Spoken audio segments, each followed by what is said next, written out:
Hey hunters!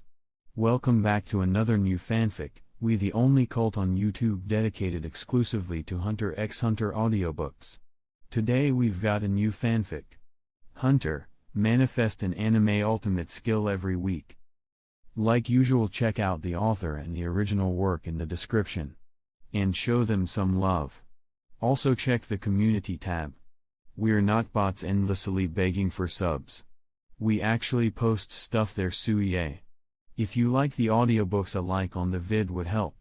Also of course sub if you're not already and officially become an hunter. And yay, that's it. Let's dive in now. Peace. Love y'all. Headphone emoji, blue heart emoji. Chapter 1.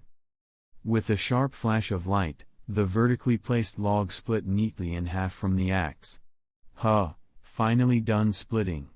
Leo threw the axe aside, stretched both arms overhead as if propping up the sky, and glanced at the pile of wood. At that moment, a slender hand appeared with a handkerchief, gently wiping the sweat from his face.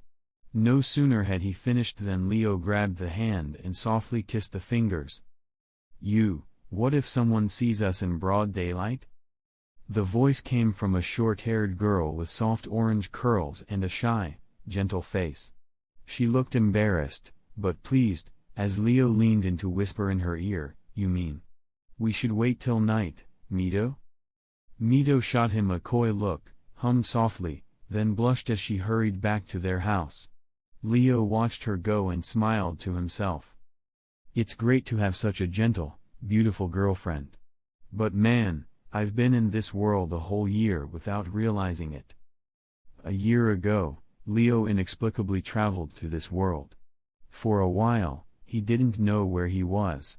But after discovering he was on Whale Island and living opposite a child named Gon, he realized he'd arrived in the Hunter x Hunter universe. The existence of the Hunter Association and the Heavens Arena only confirmed it. At first, Leo was excited. Any interdimensional traveler hopes for a world-changing ability, something to make them unstoppable.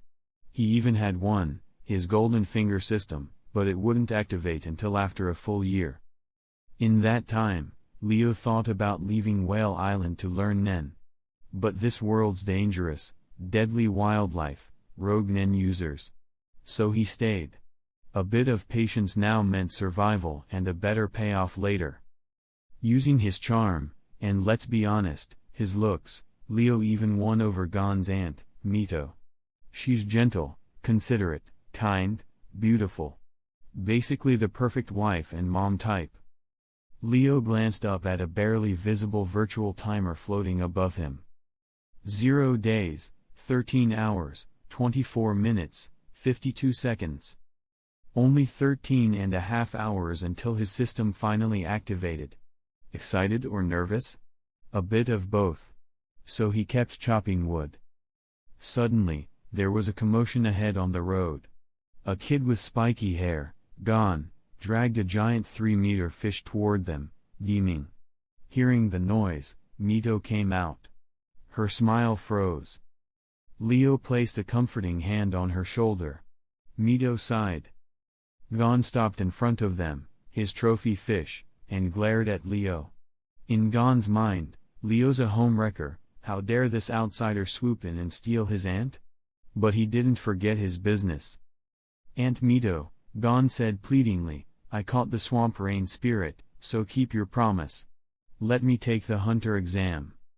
The swamp rain spirit is a giant rare fish from Whale Island's Central Lake. Catching it and releasing it is an island tradition. It means you've arrived. Mito had agreed that Gon could take the exam once he caught it, but she'd hoped he'd wait until he was older. Now he'd done it. She turned to Leo with pleading eyes. He squeezed her hand, turned to Gon, and said, "Since Aunt Mito made a promise, she'll keep it. You can take the hunter exam. Don't worry, I'll take good care of her. Just remember to come home often." "Thanks," Gon said with a puff. He might hate Leo, but he couldn't deny Leo made his aunt happy. With one last glare, he ran off to submit his registration. The Hunter exam registration closes December 31st, and begins on January 7th. Today is December 30, the penultimate day. Leo and Mito shared a quiet evening. Then, right when the timer hit 0. Ding! A pleasant chime echoed deep in Leo's soul. System activated. God-level ultimate move system online. Opening pores. A warm current flowed through him, dissipating into steam no one else could see. Steam fluttered off his skin, and Leo smiled. Is this Qi? I'm finally a Nen user. In Hunter x Hunter canon, Nen is the manipulation of one's life energy, called aura, to display special abilities. The basic Nen techniques are Ten, maintain aura, Zetsu, hide aura, Ren, release aura strongly, and Hatsu, using Nen for a unique ability. Hunter x Hunter Fandom.com. Crunchyroll.com. +2. HunterxHunter.fandom.com. +2. Hunter x Hunter Fandom.fandom.com. +2. Leo learned that 10. Entanglement, keeps aura wrapped around you. Zetsu, absolute, suppresses it. Ren, refining, heightens its output. Hatsu, release, lets you form and use techniques. He wrapped dissipating Qi, aura, around his skin, that's entering 10. And now, his system unlocked perks, 1 free ultimate move per week. The first reward? Night Unbroken Fist. A surge of warmth, his aura doubled instantly. Not legendary yet, but powerful enough to give him hope. Only question, does signing in reinstate fixed growth or doubling? He suspected fixed growth. If it doubled, he'd be unstoppable in days. Another chime rang inside him. Ultimate move unlocked, Night Unbroken Fist. The technique settled in his mind. He could use it anytime. His aura was stronger. A weekly roll meant more power and more aura. Finally, a tiny virtual HUD flickered in front of Leo, ready for action. Chapter 2. Host, Leo age, 25. Total Nen, aura, 200 units Nen type, specialist. Ultimate move, Night, undying barehanded. Origin, type Moon Universe, based on Lancelot's noble phantasm. Minimum cost, 1000 aura per use, 3-minute duration effect, temporarily transforms any held weapon into a D-ranked treasure. If the weapon is already above D rank, its full original level is retained. Grants mastery level skill and techniques for the weapon wielded. This move is amazing. It fits me perfectly. After all, the foundation of becoming strong is mastering martial arts.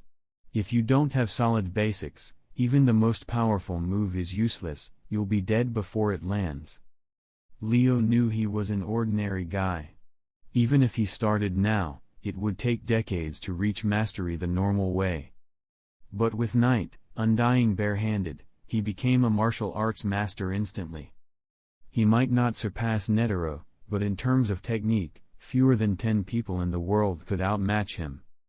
And the enchantment aspect, converting a weapon to a D-rank treasure, was almost secondary.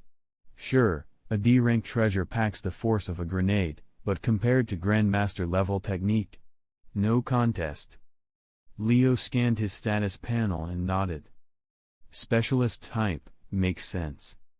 His system allows him to use signature abilities from powerhouses across the multiverse. No category fits that better than the specialist class. As for his aura level, 200 units, this is a key marker of strength. A high aura level means that even basic attacks can become lethal. Just look at Yuppie, one of Miriam's royal guards. His aura was an astronomical 700,000. With that kind of power, even a punch could obliterate a top hunter. Sure, battles don't always go to the one with more aura, but if the difference is that big, there's no contest. My aura doubled after signing in. That means I started at 100. If I gain 100 per day, hitting 700,000 would still take 20 years. Leo exhaled. That's brutal. Aura growth is just too slow. Even prodigies like Jian only had about 25,000 aura after a year and a half of training, that's barely 50 per day. For most people, aura grows by single digits daily. Leo's pace was incredible by normal standards, but against chimera ants or beasts from the Dark Continent, he was still a bug. Chimera ants, even the weakest ones, are born from that continent. And they're still leagues ahead of humans. Some top-tier Dark Continent species are said to have hundreds of millions of aura units at birth. Thinking about this made Leo break into a cold sweat. He would go to the Dark Continent one day. He had to. But what if he unlocked world-shaking abilities through his system? And couldn't use them because of low aura? Frustrated, Leo yelled inwardly, "System. I only get 3 free ultimate uses a day. After that, this one move alone costs 1,000 aura, what kind of setup is that?" Other isekai protagonists got god-tier perks. His seemed stingy. But the system answered. Ding. Detecting host distress. New mission unlocked. Become a licensed hunter. Reward, 10,000 aura if completed within 1 year. Reward, 5,000 aura if completed within 2 years. No penalty if failed. Leo's eyes lit up. No penalty? Optional side quests? That was perfect. System, got more missions? Bring them on. Please complete this task first. Future missions will unlock afterward. Leo sighed. Fine. I wanted to lie low, power up, and emerge unbeatable, but I guess it's worth the risk. Could he become a hunter? Leo thought so. He was still physically average, but with Nen, he was stronger than most people. Even now, with just 200 aura, he could probably punch a grown man to death. And the hunter exam wasn't for a few days, plenty of time to train and boost his stats. With any luck, he'd enter the test already stronger than most candidates. As he gazed at sleeping Mito beside him, Leo couldn't help but get excited. The next morning, deep in the forest, Leo stood before a dead tree, axe in hand. He exhaled slowly and murmured, "Night, undying barehanded." In an instant, the dull axe shimmered. The rusty blade gleamed, glowing faintly. But more than the axe, his body changed. Martial arts mastery surged into him. Axe techniques, stances, muscle memory, all of it poured in. His posture straightened. His breathing shifted. His gaze sharpened. Auras of power radiated subtly from his presence. Leo closed his eyes. He could hear the sky, the rustling forest, the whisper of the riverbank. The breath of nature itself. Is this the true power of night, undying barehanded? Not just grandmaster technique. His physical stats had spiked, too. Leo could now feel the life force within the dead tree before him. He sensed its growth rings, its center of gravity, even its final breath. With his offhand, he grabbed a second, ordinary axe. No enchantments. He swung lightly. Shh. No sound. Just motion. The tree, over half a meter thick, split down the middle and collapsed. The cut was glass smooth. Leo stared. I barely used strength. I just followed the tree's flow. And it fell like paper. He now believed he could split steel with an ordinary axe. But what if it was enchanted? He raised the glowing axe.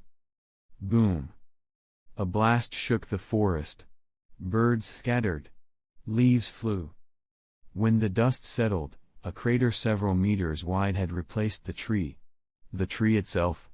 Gone, obliterated. Leo nodded. Not bad. Pretty powerful. AD ranked treasure, plus Grandmaster technique, yielded this much force. In terms of raw power, it was mid-tier by hunter standards. After all, most Nen abilities were bizarre or conditional. Few could deliver this kind of direct impact. Still, the real danger in the HXH world wasn't always brute force. Some nen powers were weak head-on but deadly under specific rules. Leo could unlock world-ending moves, but a clever opponent might still outplay him. This test of Night, Undying Barehanded, gave him new confidence. Unlike flashy attacks, this was practical, versatile, and subtle. But I only get 3 free uses per day, Leo muttered. And it costs 1000 aura every time after that. Plus, only lasts 3 minutes. As the time expired, the axe dimmed. The power faded. Leo staggered and fell back, drained. What's this? A backlash? His limbs felt hollow. But after a moment of focus, his strength returned. Ah, I get it. It's not exhaustion. It's recoil. The stat drop after Grandmaster mode is just too jarring. He chuckled. Fine. I'll get used to it. Besides, he realized something: even after the skill wore off, the training experience remained. His axe techniques were permanently boosted. No bottleneck. If he just practiced steadily, he'd reach Grandmaster level naturally one day. But he'd need a signature weapon. An axe is just not stylish enough. Chapter 3. Leo looked at the axe in his hand with mild disdain. To him, whether a weapon is powerful is one thing, but looking cool? That's forever. And when it comes to looking cool, one weapon always came to mind: the sword. As a Chinese native, he grew up watching martial arts movies. The swordsman, elegant, sharp, deadly, left a deep impression. Kill one man every 10 steps, leave no trace for 1,000 miles. The spear had its merits too: longer reach, greater power. But historically, spearmen were often unlucky, even ill-fated. So, better play it safe and stick with swords, Leo mused. But if I go that route, I'll need to master the emission and conjuration types. Specifically, conjuration, it allows the materialization of aura, forming tangible weapons. And since they're made from aura, they can be summoned and dismissed at will. Perfect for Leo. That day, he used up all 3 free activations of Night, Undying Barehanded, to deepen his martial arts mastery. Afterward, he checked his status screen. Host, Leo. Age, 25. Total aura, Nen, 300. Nen type, Specialist. Ability, Night, Undying Barehanded, cost, 1000 aura. Leo's eyes lit up. Wait. I had 200 yesterday after awakening. But after using my ultimate move 3 times, I'm up to 300? That's a huge gain. Then it clicked. When Night, Undying Barehanded is used, Leo's physical stats temporarily skyrocket. Even after the effect ends, his body retains some of that power, gradually integrating it. Eventually, the boost would fade only when his natural stats caught up. Excited, Leo grabbed his axe and spent a while furiously chopping down trees before calming down to do proper nen training. Despite lacking a mentor, Leo knew how to train the basics thanks to the anime. Ten, Zetsu, Ren, and Hatsu. Mastering these 4 pillars was enough for the early stages. More advanced applications would come later, especially after becoming a licensed hunter. After finishing his morning session, he checked his stats again. Host, Leo. Age, 25. Aura, 330. Nen type, Specialist. Ability, Night, Undying Barehanded. A gain of 30 aura points. Respectable. That meant 60 points a day if he trained both morning and evening. Even though training at night was less efficient, balance was key. Rest was just as vital for steady growth. Of course, he wasn't optimizing perfectly yet. Without a proper teacher or technique, his efficiency was limited. With expert guidance in the future, he might push aura gains to 100 per day. So let's say 3 uses of my ultimate per day gives me 100 aura. Add training gains of 60. That's 160 aura a day. Not bad at all. Leo exhaled. But the real challenge now is convincing Mito to let me take the Hunter exam. Today was December 31st, the final registration day. Miss it, and he'd have to wait a whole extra year. And he knew Mito well. Because of Gon's father, Jing freaks, Mito hated the hunter profession. Jing had abandoned the family in pursuit of adventure, and even now hadn't returned in decades. Mito had tolerated Gon's dream, but Leo knew that if he brought it up, she'd take it as betrayal. If Leo left too, it would be the third blow: cousin, son figure, lover, all leaving her behind. Leo worried she might do something drastic. But after a long silence, he clenched his fists, his expression stealing. No more hesitation. I've made my choice. No excuses. He walked back toward the tavern Mito ran on Whale Island. When he opened the door, he saw her behind the counter, polishing a wineglass with a warm smile. "Welcome, oh, Leo? You're back early today." Leo had been fishing with the others for income. Even before unlocking Nen, his stats were boosted, likely a pre-awakening perk from the system. Unlike the other fishermen, Leo's skin stayed flawless no matter how harsh the sun or sea. Mito made him tea and gently wiped dust from his face, dirt that had blown up during his ultimate move test earlier. Her face was close. She smelled sweet. Leo opened his mouth, hesitated. How could he break this woman's heart? But he steeled himself, took both her soft hands, and locked eyes with her. "Mito. Before he could finish, she leaned forward and kissed him. Then, with a tender smile, she whispered, "No need to say anything. Go, Leo. Take the hunter exam." Leo blinked. You knew?" Mito smiled again, brushing hair behind her ear, elegantly seductive. "Of course. I know you better than anyone." Leo looked shocked. Mito chuckled. "Just kidding. Honestly? The first time I saw you, I knew. You had that look. Same as Jing." She sat on his lap, gazing into his eyes. "You and Jing, different in looks, but your drive. That thirst to explore the unknown. It's the same. Gon has it too. Neither of you belong in a quiet place like this forever." Leo just held her tightly. "I'm sorry." Mito rested her chin on his shoulder. "Don't be. I'm your woman. Supporting your dream is what I should do." Silence fell over the tavern. Peaceful, full of love. Until a small voice murmured.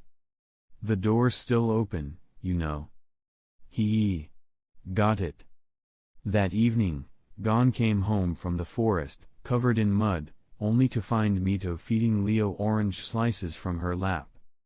Gon frowned but stayed quiet. He didn't like Leo stealing Mito. But he couldn't deny Mito seemed happier now. Mito quickly stood up, flustered.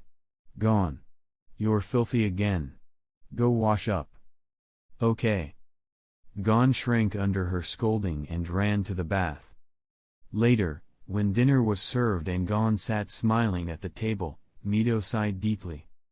"Gon. About the hunter exam." Gon froze. He looked up, nervous. Was she taking it back? But then Mito said gently, "You look just like your father when you get that determined." She continued, "I'll keep my promise. You can take the exam. But I've asked Leo to go with you." Gon's eyes widened. "What?" Leo smiled. To Mito, it was radiant. To Gon, it looked sinister, evil overlord levels of scary. Before Gon could protest, Mito cut him off. "This is my bottom line. If you don't agree, I'll cancel your exam." "Ugh." Gon lowered his head, defeated. Then muttered under his breath. "Whatever. Once Aunt Mito's not looking, I'll ditch him anyway." With that rebellious thought, he finished his meal happily. Mito and Leo exchanged amused glances. That afternoon, Leo had shown Mito some of his nen abilities, wrapping his fists in aura, breaking bricks and even tree trunks. To Mito, it was impressive, but not overwhelming. She'd seen similar feats on TV variety shows. But she believed it was more than enough to protect Gon. She even hoped Gon would get a taste of danger so Leo could bring him home safely. With that comforting thought, Mito hummed to herself, until January 1, 1999, finally arrived. Early morning, on a windswept beach, Leo stood alone. He practiced sword techniques with a wooden blade. Thanks to Night, undying barehanded, he'd inherited the knowledge of a true sword master. Chapter 4. Every time Leo practiced with a sword, he could feel tangible improvement. For the average person, getting basic stances right would take months of effort. But in just 2 days, Leo had reached a proficient level, still mostly showy, but far ahead of what most could achieve in weeks. Of course, this was thanks to Leo's strengthening physique. With Nen, his body constantly improved, especially after using Night, undying barehanded.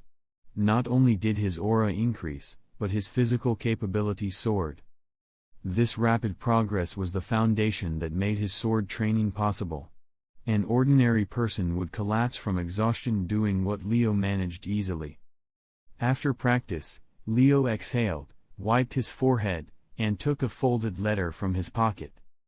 Yesterday, he'd submitted a registration to the Hunter Association and received a response.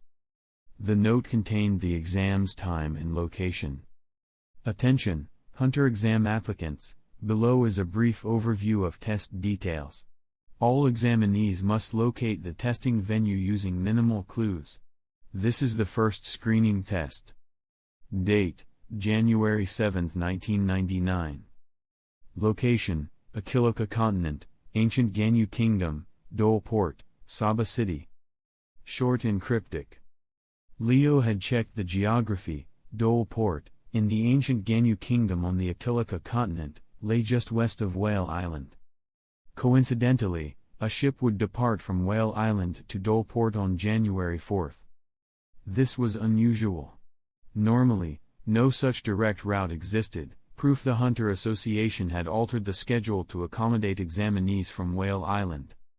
As for Saba City, Leo knew from the original series there was no such place. It was a misdirection. If a candidate couldn't figure that out, they didn't deserve to take the test. The Hunter exam.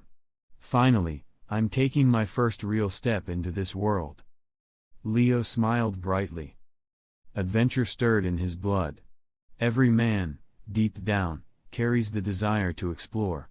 Most just bury it under life's pressures. But Leo had been given a chance, and he wouldn't waste it. Steadying himself, Leo resumed his daily training, Ten, Zetsu, Ren, and Hatsu. The 4 major principles. No matter how strong you got, these were the bedrock of all Nen users. The only setback was the lack of a mentor. Leo had to experiment and learn solo, so his progress wasn't maximized. Still, Leo was no ordinary man, he was a statistical outlier. After several hours, he checked his updated stats. Host, Leo. Age, 26. Total aura, 492, up from 360. Nen type, Specialist. Ability, Night, Undying Barehanded, cost, 1000. Seeing a 132-point gain, of which 32 came purely from training, Leo grinned. Not bad. My base hasn't even hit its peak. If I find a pro hunter to guide me, I bet I could reach plus 100 aura per day with training alone. Training was exhausting. Especially Nen training. When aura's depleted, the fatigue is deeper than physical exertion. Many Nen users abandon daily training once they unlock their abilities. Why? It's just too exhausting. Besides, most people have mediocre talent. Even with effort, their gains are minimal. Without motivation and visible progress, most give up. But Leo was different. He had a quantifiable system that let him see every improvement. With that, motivation never waned. In the following days, Leo trained nen and swordplay by day, and spent his nights with Mito. Perhaps fearing he'd never return, Mito became more passionate than ever. If not for Leo's nen-powered stamina and aura-enhanced body, he wouldn't have survived her enthusiasm. They say the ox may tire, but the field never does. The ancients weren't lying. Time flew by, and soon it was January 4, 1999. Whale Island Port, early morning. A 40 to 50 meter sailing ship was docked, waiting. On the dock, Leo stood with one hand on his luggage, watching Mito and Gon talk nearby. Though not biologically related, the two were like mother and son. Gon saw Mito as his real mom, and Mito loved him like her own. Now that they were parting, there was a lot left unsaid, and many tears. Mito broke down, burying her face in Leo's chest, soaking his shirt. "All right, Mito. Don't cry. I will come back." But it wasn't that easy. She was losing two of her dearest people, her adoptive son, and her lover. The pain was too much. Leo gave Gon a quick glance, signaling him to board the ship first. After he left, Leo gently lifted Mito's chin and kissed her. "Oh." The dock workers nearby erupted in cheers. Mito turned crimson. Hearing the shouting, she tried to duck away in embarrassment. But Leo held her firmly, kissed her again, longer, deeper, until she nearly ran out of breath. Then he whispered against her flushed cheek, "Wait for me." Her glistening eyes stared into his. After a moment, she nodded. "I will." He kissed her again, then stepped aboard. From the dock, Mito waved as the ship pulled away. No more words were needed. They'd said everything in the passionate nights leading up to this day. Back on the ship, Gon stood silently beside Leo, watching Whale Island fade behind them. "Aunt Mito," he muttered, his voice tinged with melancholy. This was the first time Gon had felt true loneliness, even though he was excited about the adventure ahead. Leo placed a hand atop Gon's spiky head. "If you really care about her, visit her often. I swear, if you end up like your dad, never coming home, I'll tan your hide myself." Gon swatted his hand away, glaring up at him. "I know Aunt Mito asked you to keep an eye on me. On Whale Island, I was nice for her sake. But now that we're off island, I won't listen to you anymore." Leo didn't reply. He just smiled. Gon was strong-willed, just like his father. The only one who could rein him in was Mito. Honestly, Leo didn't plan to micromanage him. As long as Gon didn't get himself killed, Leo would let him run wild. Seeing Leo's non-response, Gon tilted his head in confusion, then ran off to explore the ship.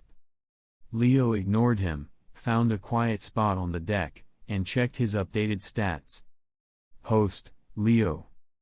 Age, 26. Aura, 850. Nen type, Specialist. Ability, Knight, Undying Barehanded, cost, 1,000. Leo smiled. Only 150 more to hit 1,000. When I do, I'll unlock another daily use of my ultimate move.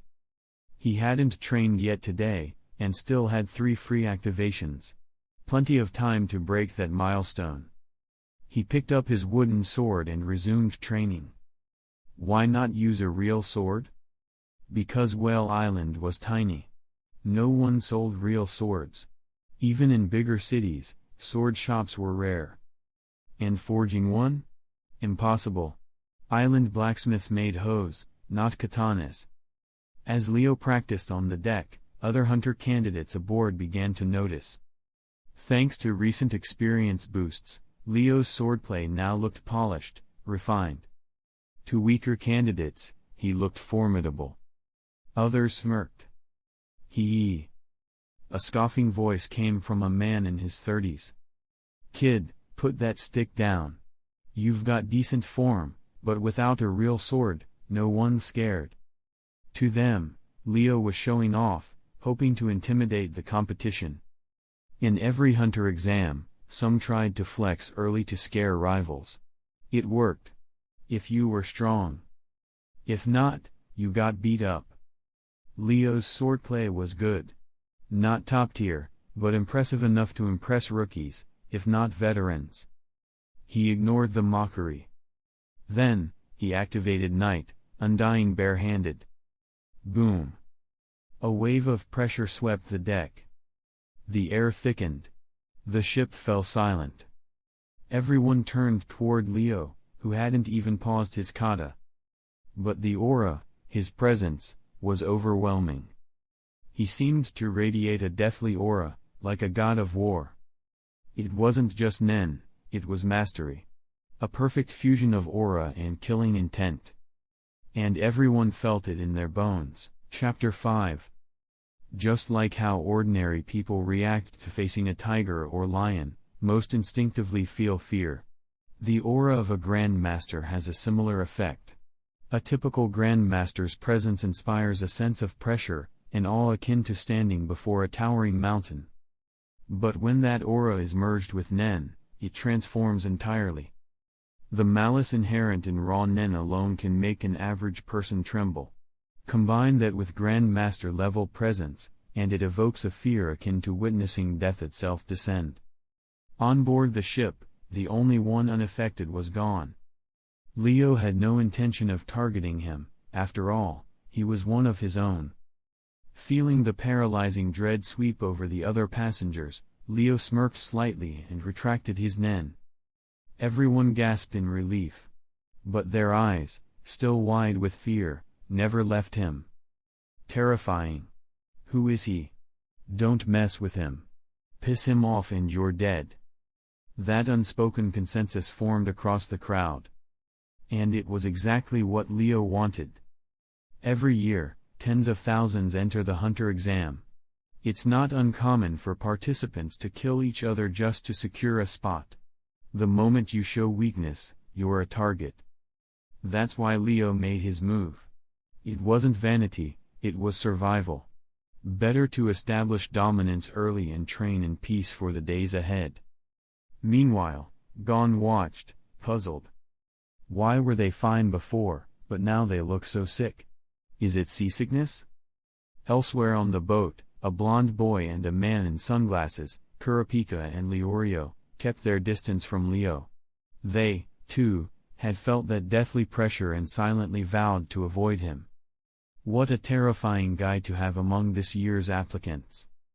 The comment came from the ship's captain, a weathered man in his 60s or 70s.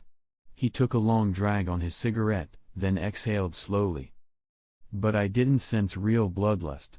Seems like he's not the cruel type. That's good.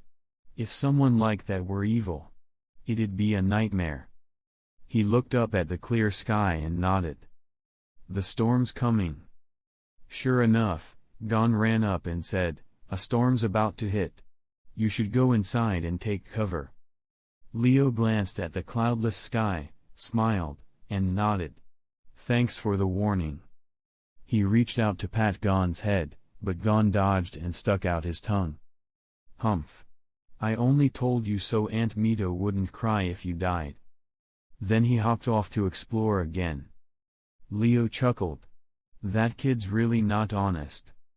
Still smiling, Leo looked at the sky once more.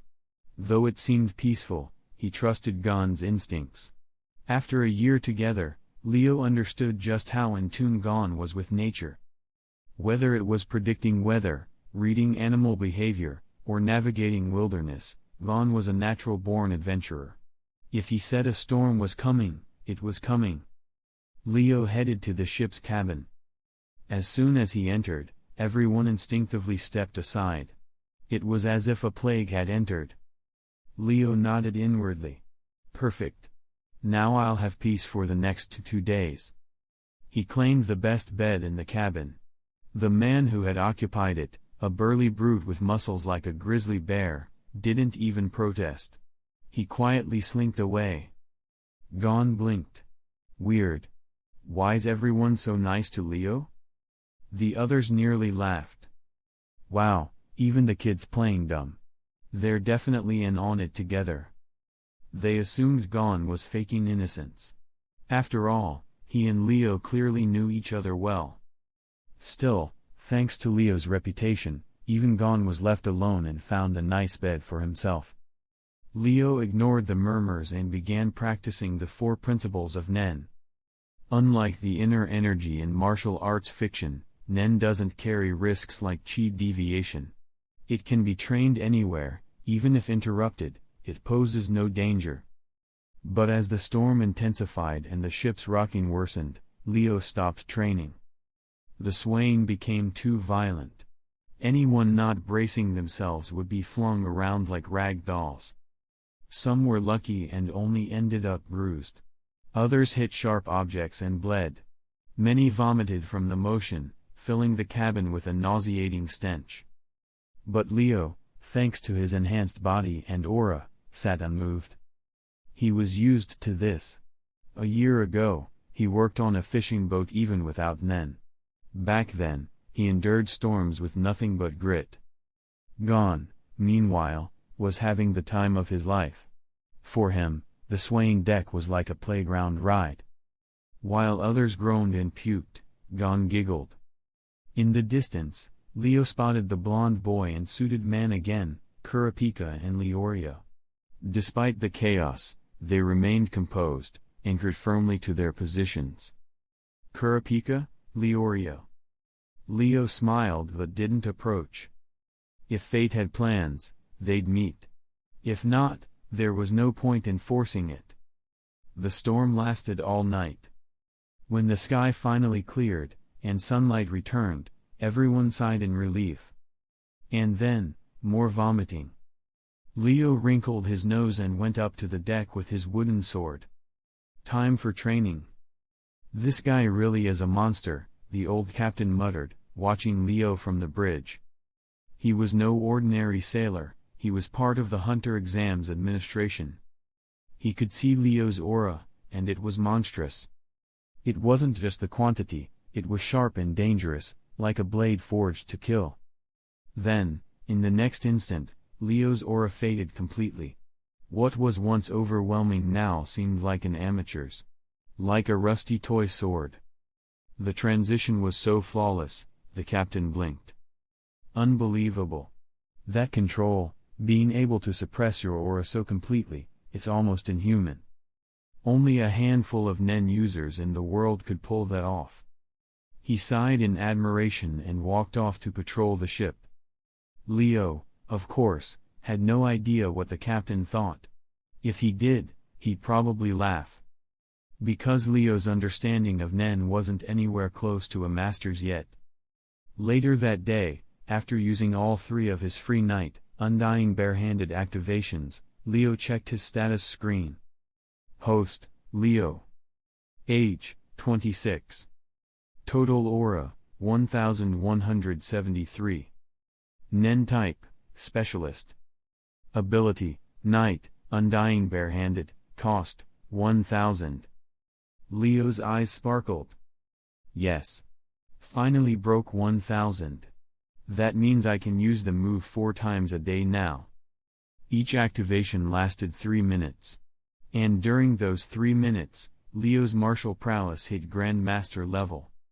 No, he probably couldn't beat someone like Netero, but against 90% of the Nen users in the world? He had the edge. His sword skills, Nen output, and weapon enhancement, via D-rank treasure boost, stacked together made him formidable in direct combat. Still, Leo wasn't naive. Veteran Nen users rarely fought head-on. The smarter the user, the trickier their ability. Even enhancement types preferred strategy over brute force when facing unknowns. What I still lack is a truly overwhelming Hatsu, unique ability. The day after tomorrow, January 7th, I'll get another sign-in reward. Please let it be a God-tier ultimate move. Pumped with anticipation, Leo consumed 1000 aura and activated Night, Undying Barehanded again. An hour later, the old captain's voice echoed over the ship's speakers. "Attention, another storm, stronger than last night, is approaching. All passengers afraid of dying should take a lifeboat to the nearby island. You have 30 minutes. We will not wait beyond that." Leo snapped out of his meditative state.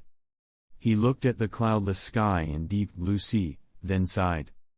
Seriously? Another one already? He wasn't afraid, but after last night's endless tossing, he was sick of it. Within minutes, contestants stumbled out of the cabin, pale and clutching their stomachs. Some were bruised, others limping. A stampede formed toward the lifeboats. And that's how the Hunter exam always began. Tens of thousands sign up. But only a few hundred even make it past this first filter. Chapter 6. There are actually 4 examinees left this year. Not bad. As most of the applicants fled to the lifeboats, the old captain gathered the remaining candidates on the deck. Sure enough, the final 4 were Leo, Gon, Kurapika, and Leorio. Gon stood next to Leo, but Kurapika and Leorio kept their distance, treating Leo like a walking calamity they dared not approach.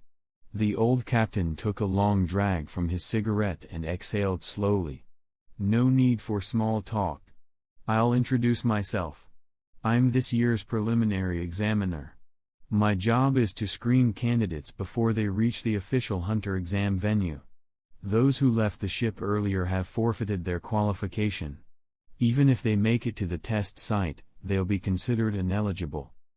As for you 4, I'll continue observing you during the journey. If any of you disappoint, I'll eliminate you personally. Understood? Now, introduce yourselves. Starting with you." He pointed at Leo. Everyone looked toward him with interest, except Gon, who already knew. Leo blinked. Huh? Isn't the main character supposed to go last? Still, he smiled and said, "Leo, from Whale Island. And this is my nephew, Gon." He gave Gon's spiky head a tousle. Gon scowled, ducked his head away, and muttered, "My name's Gon Freaks. And yeah, Leo really is my uncle." Though Gon didn't like admitting it, Leo was with his Aunt Mito, and that was a fact. Leo, Leorio, Kurapika, and the captain all silently memorized the name. If they met again, it might save their lives. Kurapika and Leorio didn't react much to Gon's name. At their level, they didn't know who Jian Freaks was. But the captain did. He'd met Gon earlier and knew full well he was Jing's son. Leorio and Kurapika introduced themselves in turn. The captain then continued, "Now, state your reason for wanting to become a hunter. If your answer's garbage, I'll fail you on the spot. Leo, you're up first." Leo scratched his chin, then grinned. "Thrill. Life's been too dull these past few years. I want to explore. Discover uncharted creatures, track down treasures, fight worthy opponents, maybe even have a few life or death moments. There's too much in this world that stirs the blood. Becoming a hunter is just the first step. What do you think?" The old captain nodded slowly. "You fall under the category of a treasure hunter. Of course, the treasure you seek isn't always gold or jewels, anything that you personally value counts. Treasure hunters tend to live in extremes. Either completely obscure, or world famous." Leo laughed. "Treasure hunter, huh? Sounds flashy. I like it." Next up was Gon. Gon raised his hand with a cheerful smile. "Me. I want to understand why being a hunter is so special. What kind of job could be so amazing that my dad left home for it and never came back?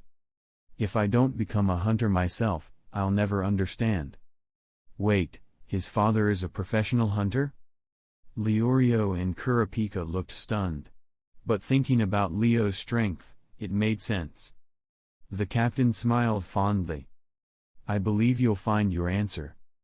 More than 10 years ago, I was the one who ferried Jian Freaks to his hunter exam. Now his son walks the same path. Feels like watching the next chapter of a legacy unfold. He then motioned to Kurapika. Kurapika inhaled deeply and said, I'm a survivor of the Korta clan.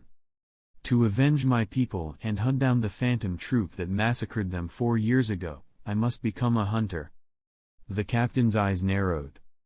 The Korta clan. Listen carefully, the phantom troop is a Class A criminal group. They're far stronger than you can imagine. If you intend to become a bounty hunter just to take them on, you'll almost certainly die. Unless you find allies as powerful as him. He nodded toward Leo. Kurapika's eyes flickered with interest, but he quickly looked down. No. I'll avenge my clan with my own hands. Even if I die doing it, I have no regrets. The only thing I fear is that my hatred will fade with time. That I could one day forget. I won't allow that. The group fell silent, moved by Kurapika's conviction. Leo said nothing. He had no grudge against the troop. If they crossed paths, he might inform Kurapika, but join him? Not likely. Besides, even Leo wouldn't risk Mito's safety for vengeance. He couldn't be by her side 24/7.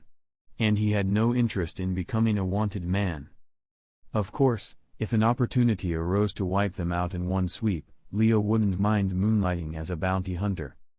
But joining the troop? Not a chance. Finally, the captain turned to Leorio. And you? Leorio chuckled, adjusted his sunglasses, and said, money. What else? Money buys everything, women, mansions, sports cars, wine. Become a hunter, and all that becomes possible. What do you think of that reason? The captain frowned. So vulgar. But before he could reject Leorio outright, Leo clapped his hands. Great reason. If I were still a regular guy, I'd totally agree. Leorio blinked. Wait, you of all people support me? Leo nodded. Why not? Wanting money is normal. I used to think the same. It's just reality. He didn't say the rest. For ordinary people, wealth is everything. But for someone like Leo, money is just a byproduct of power.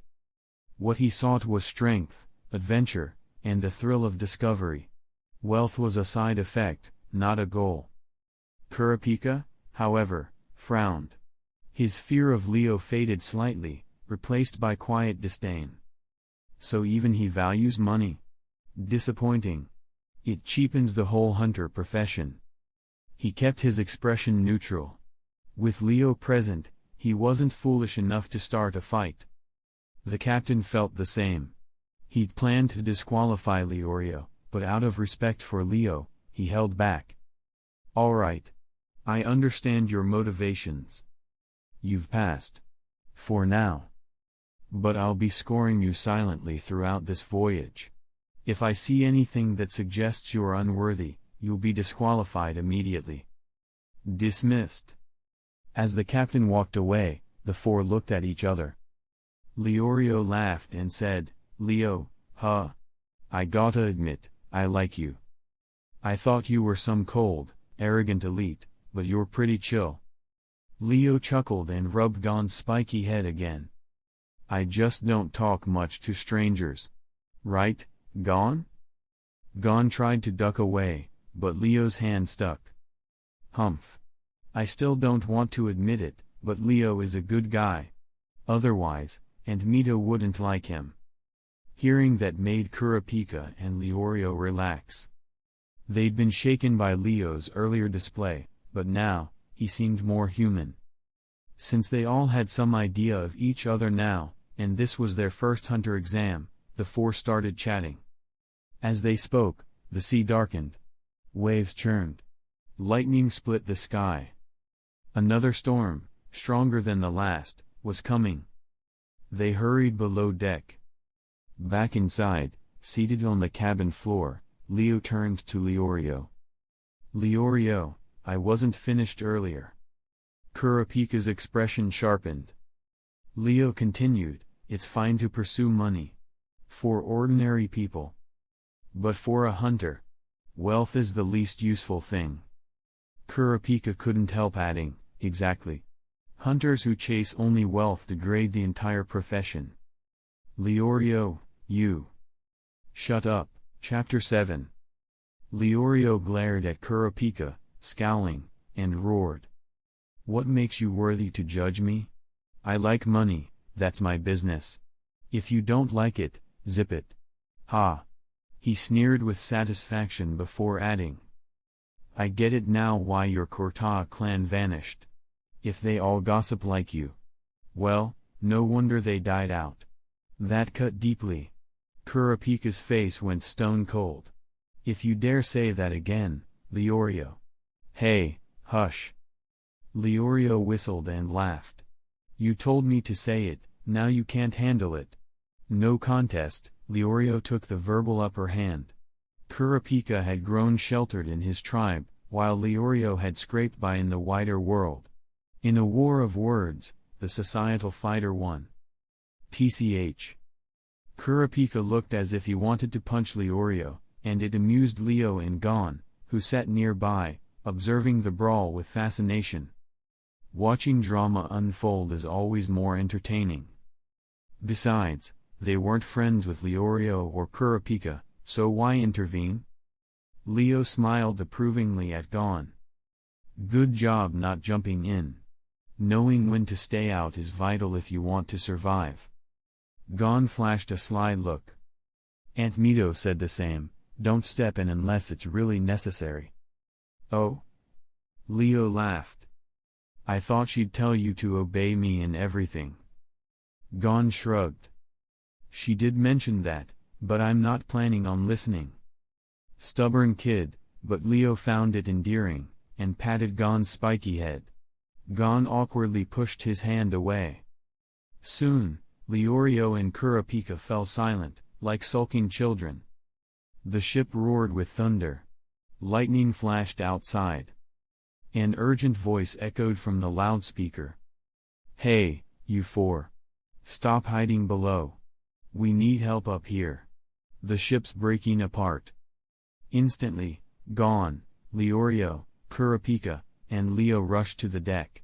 Leo strapped his wooden sword to his waist. A broken mast had fallen onto the deck, pinning a sailor underneath. Leorio and Kurapika dashed forward. They tried to lift the mast, but it was huge, and the storm tossed the deck like a freight train. They struggled to even stand upright, let alone lift the massive timber. Suddenly, a huge wave smashed the deck. The mast pinning the sailor shifted, and both Leorio and Kurapika were pushed toward the edge. Gon lunged under the mast just in time and yanked the sailor free. But regrettably, both Leorio and Kurapika were swept overboard. Before anyone could react, a radiant flash. Leo leapt forward, sword glinting like starlight. Pa! He struck the water just beneath the overboard pair. Kurapika and Leorio were knocked back onto the deck like ragdolls, unharmed, quick to their feet. Whoa! As everyone gasped, a monstrous wave, a wall of water, towered ready to engulf the ship. The captain barked orders to turn, but the ship was already shuddering at its limit. Despair etched across every face, until Leo did the impossible. With a focused step and one clean slash, his sword cut the wave in two. A massive boom echoed. The wave split. Spray flew. The ship rocked, but survived. Silence. Then cheers. What monster is this? How did he do that? Gon's eyes shone with wonder. Billy, the previously pinned sailor. Leo, how did you split a wave that big? Kurapika, jaw agape, watched Leo closely. A spark lit in his eyes. Perhaps, one day, he could learn from this level of power. Leo grinned and tapped Gon's head. It's not a supernatural feat, just a really big wave, not a tsunami. Plenty of Nen users can do this. True, People like Netero could protect a ship from worse. Well. Gon frowned. If there were so many strong Nen users, why don't we know about them? A fair question. Leo smiled gently. Power's tragic when revealed too widely. Once everyone knows, chaos erupts. The strongest must stay hidden, or society breaks. That's why most never show themselves. When they do, it's rare. He couldn't explain Nen to them yet, not beginners. Best to wait until they matured. After sending Gon below to rest, Leo collapsed against the railing on deck. He'd just burned his third night, Undying Barehanded activation, costing 1,000 aura to save Leorio and Kurapika. His aura was now nearly empty, just above 1,000 points total. He needed rest to recover. Below deck, Kurapika, Leorio, and Gon, now bonded by life-saving, laughed and joked as they nursed bruises and wet clothes. Chapter 8. Leorio, I'm truly sorry for what I said yesterday. You're a person of integrity, I shouldn't have judged you before knowing you. Kurapika looked at Leorio with genuine sincerity. Leorio waved dismissively and smiled. It's fine. I shouldn't have insulted your people, my apologies, too. The tension faded as they exchanged a respectful smile, brotherhood forged in crisis. Gon, having fought alongside them, grinned at both. As for Leo, he remained silent, recovering from last night's exertion. Everyone was still in awe of his power, splitting a wave with a sword. It humbled them. Human nature demands peers. When one person soars above, others feel unworthy even to speak. When the skies cleared, sunshine warmed the deck. Leo opened his eyes and looked toward the now sunny port, Dole Port. He checked his status panel. Host, Leo. Age, 26. Total aura, 1,334. Nen type, Specialist. Ability, Night, Undying Barehanded. Sign and day, 7. Day 7. Leo smiled. Tomorrow I get a new big move. The captain appeared, exhaling smoke rings, and called the 5, Leo, Gon, Kurapika, Leorio, and, to him. Congrats on passing preliminaries. As your examiner, I won't hold your hand anymore. Best of luck on your journey as hunters. Leo bowed and disembarked with the others. The captain stared after them, murmuring, Jing, your son is just like you. Dole Port Town. Crowds of hopefuls, merchants, and locals filled the streets, but many were also hunter applicants. Leo shook his head. Still not many who understand Nen. Watch, those with no aura cloak, dissipating all Nen. Then those clenching Nen with 10 or hiding it with Zetsu. No aura stinks like an amateur. Gon piped up, Leo, how about we split up? You're strong, boring if you tag along. Leo flicked Gon's bald head, spiky head, and teased. Aunt Mito and I both agreed to watch you. Want freedom? Become a hunter first. And how'd you discover the route to Saba City? You wanna trick me? Gon pouted, you caught me. But once I'm a hunter, I'll be free. I can show you the way, if you let me. Leo laughed, sure kid. He scanned the crowd. Most were jumping on ferries or buses. Leo knew Saba City existed, but no official transport departed here. Only a few clever ones asked locals for cryptic directions, piecing them together like clues. That's how hunters find secrets. His gaze locked on a strange hill nearby. It had a single tree perched atop it. Looks like a landmark, Leo mused. Let's go, Gon. Gon grumbled, you always pick the same path as me, did the captain tell you? Leo patted his head, obey and walk with me. Leorio and Kurapika exchanged looks but followed. Better safe than solo. Along the way, Gon played mediator, and the group grew comfortable, though Kurapika and Leorio still felt Leo's silent pressure. They arrived at the abandoned-looking village at the hill's base. Lonely streets, swirling dust, it felt eerie. "This looks empty, creepy," Leorio exclaimed. Leo nodded knowingly. A breeze stirred, and rubble fell. Kurapika whispered, "They're here, hiding." Gon nodded excitedly. "Yes. I hear breaths. I feel clothes rustling." Leorio gulped. "Monsters? People breathing?" Leo placed a hand on Leorio's shoulder. "Don't worry. Only we'll hear the subtle stuff. You'll learn over time." Both Kurapika and Gon's eyes lit at the confirmation. Kurapika asked, "How did you become so strong, Leo?" Leo hesitated then smiled, "You'll learn as hunters. I just saw the path early." The quartet paused. Suddenly, masked figures in white robes appeared, like ghosts in the village. And at their front, an ancient woman pointed to the hilltop tree. "Want to climb that hill?" "Not likely. The path is a maze, full of man-eating monsters, not beasts. One wrong step and you're dinner. But pass my one-question test, and you're in. Fail, you're out. Anywhere else." They exchanged glances, knowing she was a test examiner like the captain. Leo nodded, "Understood. Ask." The old woman raised her finger. "You have 5 seconds to pick one.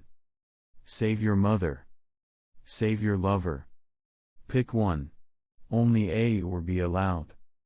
Leo chuckled, his finger already raised, ready to answer. Chapter 9.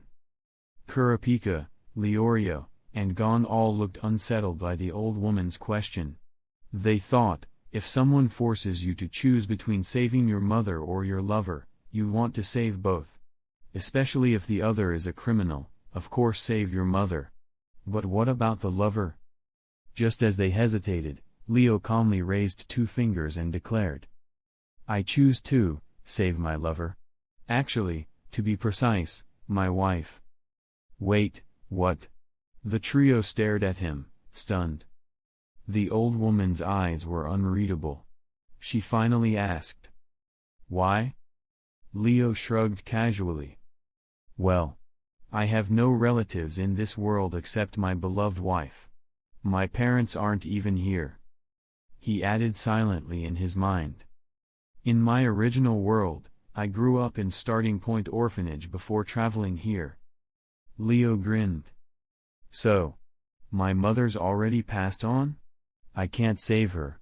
That leaves only my wife." The old woman's stern face softened, she sighed.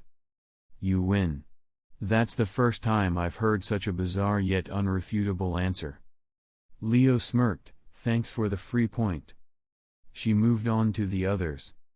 "You 3 have 5 seconds to answer, go." Silence stretched. Gon bowed his head. Kurapika's eyes flicked between Leo's example and his own feelings. Was he supposed to act strategically, like saving a future lover when his parents and clan are already dead? That felt false. Saving both, or refusing, was his true answer. And tough. Leorio, agitated, burst out. "Screw this question and the Hunter Association. Why only one, mother and lover? You like choices so much. I'll beat you till you change it." He flung his bag at the old lady, but Leo blocked it with his wooden sword as easily as brushing a fly. Leorio, chest heaving, glared. "I don't care if I fail, I'll teach them never to mock my family." Leo touched his chest, and a wave of nen knocked the angry guy back. "If you plan to beat up this old lady, wait until after the test. Then do whatever you want. But not now. Otherwise, you fail with her." He paused, then looked at the examiner. "Leorio's got the loyalty you want, you'll be happy with this answer." The little old lady studied Leorio, Kurapika, and Gon in turn, and nodded. "Well done. You 4 pass. Follow this path." She motioned to 2 masked-robed figures who opened a door to a dark passage. Leorio's jaw dropped. Kurapika's expression was a mix of understanding and relief. Gon still looked puzzled. You, pass? Leorio hesitated. The old woman's kindly voice. The association doesn't care about legality, but when all else is equal, people who love deeply are worth trusting. My job is spotting that loyalty. Leorio scratched the back of his head. But I did throw that bag, was too hot-headed. She waved him off. Young people get fiery. It's fine. Then she addressed Kurapika and Gon. You two saw the question's intent.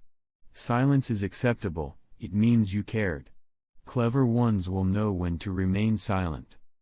She breathed deeply, glancing meaningfully at Leo. Except you, who bent the rules. You answered wife because you have none of your own, and that's real. It's valid. She then pointed to the passage. Go on. At the top tree, there's a hut with a couple inside, they'll be your next gatekeepers. Convince them, or don't, the choice is yours. But if you use force and get caught, I'll fail you. Everyone glanced at Leo. They knew he could use force, but none dared suggest it. Gon suddenly looked up, thoughtful. But, what if one day I have to choose, mom and girlfriend? Which do I save? The old woman nodded. That's the real test. Today was just warm-up. As hunters, you'll face endless brutal choices, regrets follow. This is how dark the path can be. Leo smiled, pressing Gon's head firmly. Gon, you actually only have one choice, save your lover. Gon blinked in puzzlement. Why? Leo explained, you already treat Mito like your mother, she is your mother. My wife is Mito. It's enough I protect her. You will be a hunter later, and will have your own girl. You can protect her then. Gon still looked conflicted. No, I still gotta protect Aunt Mito, even if I get a girlfriend later. I won't let you hog Aunt Mito's love all for yourself. His little guy possessiveness flared. Leo laughed. He liked it, it meant Gon cared deeply. They stepped into the dim passage and emerged in the forest. Birdsong mingled with growls in the distance, but a clear dirt path lay before them, lined with wooden signs and red marks. Follow the path, Leo said simply. We've come this far, no turning back. Wild shapes flickered between trees, but none approached the marked trail. Signs warned, beware of monsters. Night fell. Stars hid. But all four had survival skills. They fashioned torches from packed wood. Eventually, they reached the hilltop. A single tree towered beside a wooden hut, the checkpoint Leo hoped for. Assessment point reached, Chapter 10. Wow, what a giant fir tree. It dwarfs anything on Whale Island. Gon looked up in awe at the towering conifer before him. He loved nature, but knew priorities. Climbing could wait. The urgent task was exploring the wooden house beneath the tree. Everyone, be careful. I smell blood. Gon raised his fishing rod like a staff, alerting the group. The forest was eerily silent, unnerving.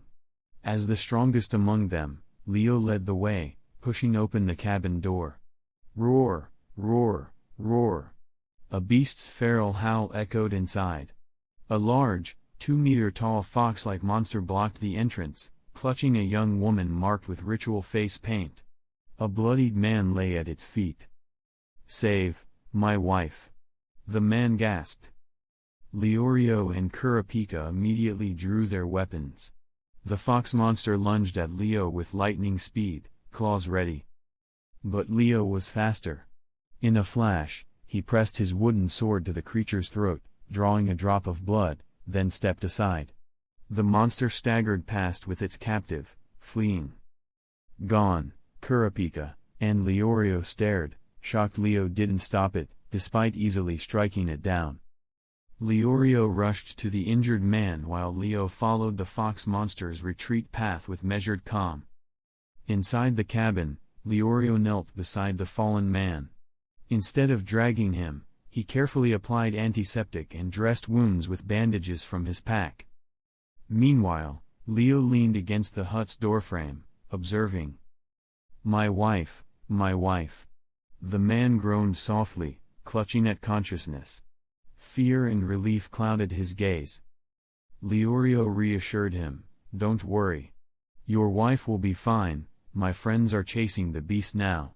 You're safe, rest and heal. The man nodded, comforted. Leorio then turned to Leo, voice tight with impatience. Leo, why didn't you stop that fox monster? You could have saved her, do you know she might die because you let it go? Leorio was fiery justice incarnate. He respected Leo's strength, but wasn't one to back down, even risking defiance. Leo raised a hand, sending Leorio stumbling backward with a wave of serene power. Look, Leo said calmly. That man and his wife aren't human, they're shape-shifting fox monsters. Don't you think I'd kill them? I let them go, because of their test. Leorio froze. From the shadows, the mortally wounded man grinned, face snapping into a fox-like visage. You're monsters? Leorio stammered, cowering behind Leo.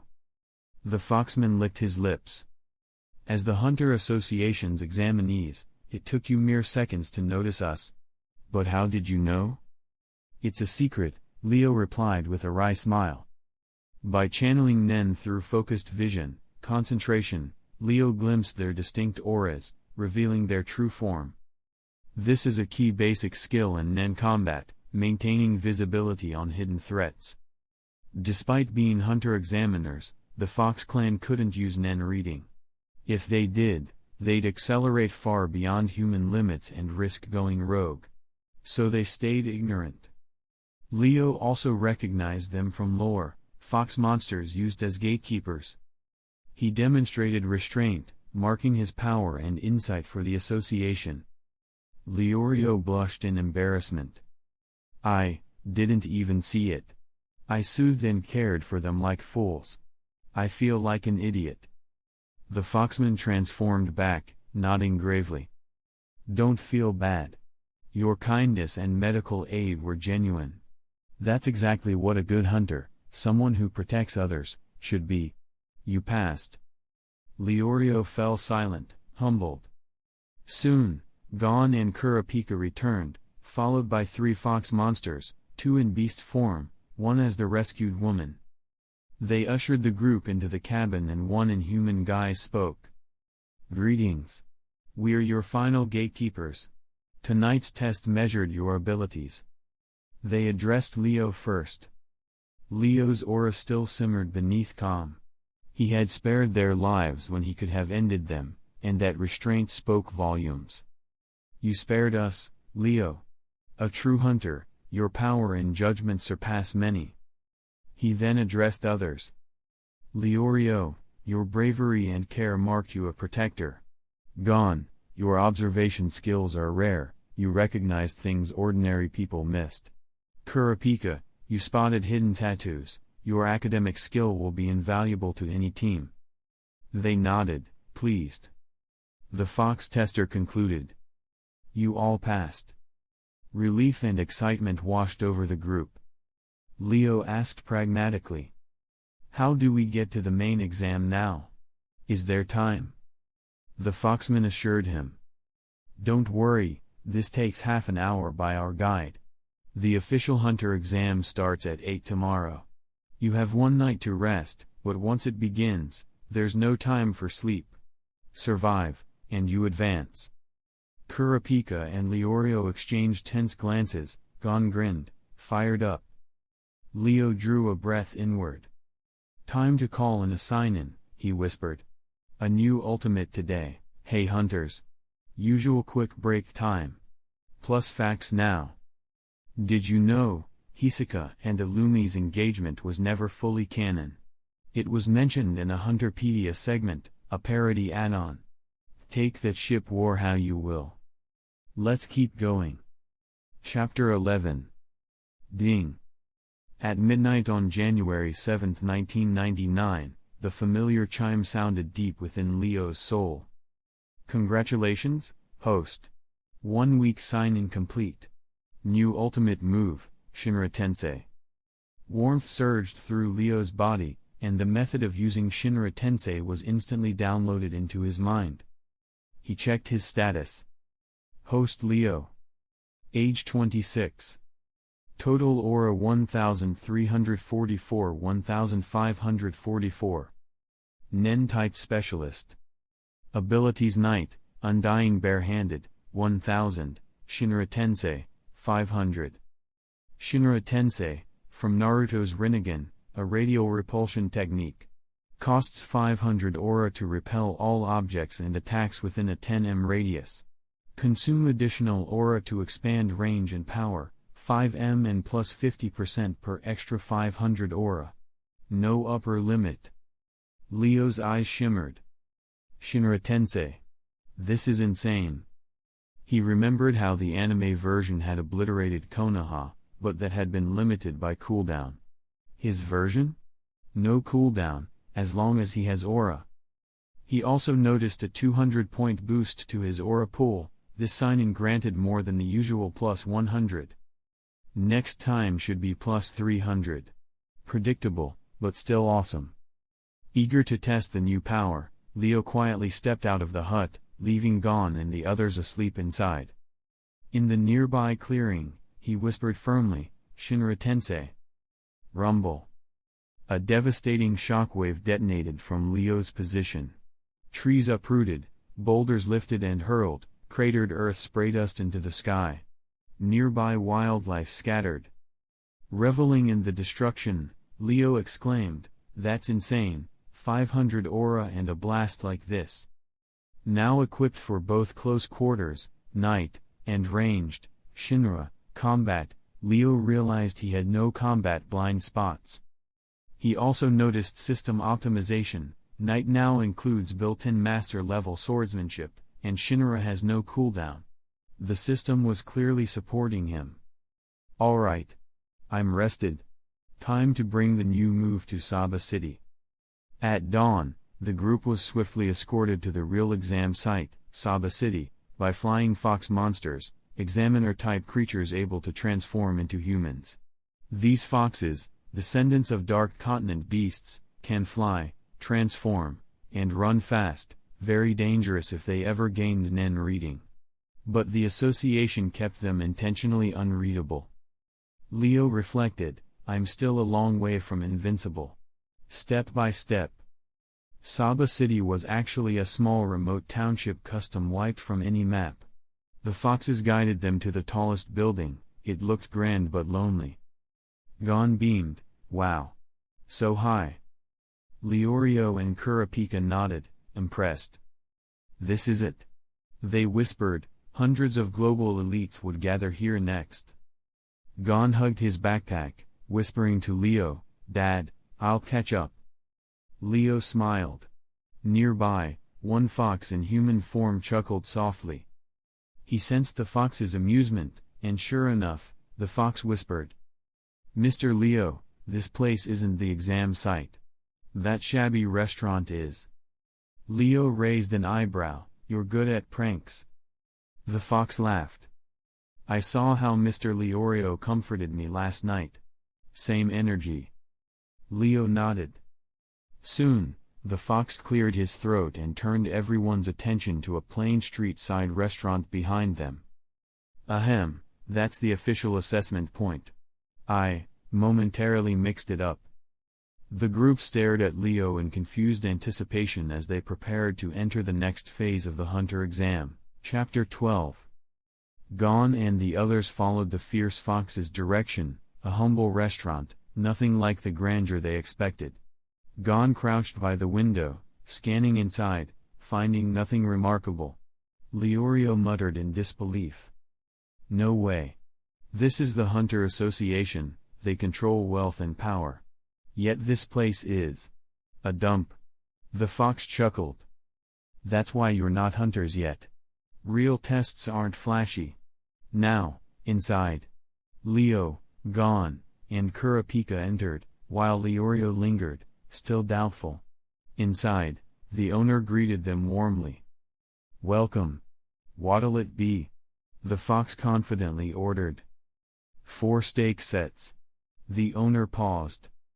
How would you like them cooked? Slow grilled, the fox replied, clearly a code. In a normal eatery, that kind of cooking style doesn't exist. They were escorted into a private room with a sizzling steak already on the table. Sit, eat. This is your last meal from the Hunter Association, the fox said, laughing. He continued. Once you leave, this is your final benefit. After that, it's up to you. He glanced at Jian. I've a good feeling about you, maybe we'll meet here again next year. Jian beamed. I'll be a hunter this year, promise. With a mischievous grin, the fox replied. Then go on, good luck. He left them to the meal. They devoured the steaks, Leorio and Jian hungrily, Kurapika with elegant restraint, Leo somewhere in between. Suddenly, a digital display lit up, 1B1B2. The room rumbled, it was an elevator descending deep underground. Kurapika observed. The real site is subterranean. Leorio chuckled. Down 100 floors? Let me know when we land. Leo wiped his mouth. Looks like we're here. The doors opened, revealing a dark tunnel filled with harsh, guarded faces, each silently warning, don't mess with me. One figure stood out, a lithe red-haired man with star and teardrop face paint, Hisaka. Hisaka's Nen presence was obvious, a pure, intimidating aura. Leo locked eyes with him briefly. A pity, Hisaka murmured, you're still a beginner. That sting in his tone implied challenge and disdain. Leo understood, Hisaka had felt his aura and dismissed him as a novice. But Leo knew something others didn't, he'd seen Hisaka's aura and technique in action. Leo thought, if I use Shinra Tensei at the right moment, there's a chance. Before Leo could act, a tortured scream echoed. A muscular man bellowed as his entire arm vanished. Hisaka's voice called out. Sir, at least apologize next time you bump into someone. The crowd parted as the injured man writhed in pain, but no blood pooled. His arm was floating above him, attached to the ceiling by a thin pink energy cord. Leo recognized it, Hisaka's signature power, bungee gum, which mushes like rubber and sticks like gum. And its bonus attack, texture surprise, the fleshy illusion allowed seamless camouflage when stretched. Hisaka turned and caught Leo's gaze, flashing a predator's grin. Hey there, little cutie, enjoying the view? He didn't care that his ability was exposed, he was that confident. Leo braced himself. Yes, Hisaka was strong, and watching him fight last night, Leo had seen the depth of his cunning and presence. But this time, Leo knew Hisaka's ability. That changes everything. The real game had begun. Chapter 13. At this time, Jian, Kurapika, and Leorio were all watching Hisaka cautiously, despite the smile on his face. In Jian's perception, Hisaka radiated a dangerous aura. Even Jian, who had grown up in the jungle and faced countless threats, felt this type of danger for the first time. Leo, can you beat that guy called Hisaka? Jian looked up nervously at Leo. Seeing Jian, usually fearless, like this, Leo smiled and patted his spiky head. Well, we have to fight first. But I believe I would win. Is that so? Jian lowered his head in thought, then looked up seriously. Leo, promise me you'll never provoke that guy Hisaka. Okay? Leo blinked, a bit confused. Huh? Are you still the Jian I know? This is the first time you've cared about me since Mito and I became a couple. Jian pouted. I don't care about you. But if you die, and Mito will be heartbroken. So, I won't let that happen. Haha, you're right. For Mito, I can't die either. Meanwhile, due to the incident with the injured participant, Hunter Association staff quickly arrived and escorted the man with the missing arm away. As for Hisaka, he received only a verbal warning. This was the Hunter exam, blood and death were part of it. Unless someone intentionally causes mass harm, the association does not interfere. In fact, they encourage such realism. True hunters live on a knife's edge. If you can't accept that, don't become one. Just then, a short green-skinned, round-faced man resembling a mung bean approached Leo. "Mr. Leo, this is your number. Please wear it and don't lose it." He handed out several number plates to the others as well. Leo glanced at his tag, 403. Phew, almost 404. In his previous life, 404 was an unlucky number, bad things always came with it. That one, of course, went to Jian. Kurapika, 405. Leorio, 406. Hello, newcomers. My name's Tunpa, nice to meet you. A short, somewhat older man approached with a beaming smile. He introduced himself warmly, clearly trying to be friendly. Hello. Jian returned the greeting and shook hands enthusiastically.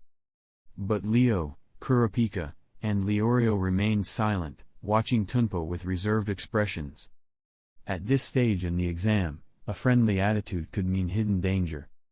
Only Jian, innocent as always, responded cheerfully. Seeing the lukewarm response, Tunpa chuckled more genuinely. You must be first-timers. Don't worry, I've never investigated you. Actually, I've been taking the hunter exam since I was 10. This marks my 35th time. Even Kurapika and Leorio perked up at that. Someone with 35 attempts likely knew something useful. Tunpa smiled inwardly. This was his usual bait. Most newcomers took it. The trick was simple: gain their trust with relevant details, then betray them later to crush their hopes.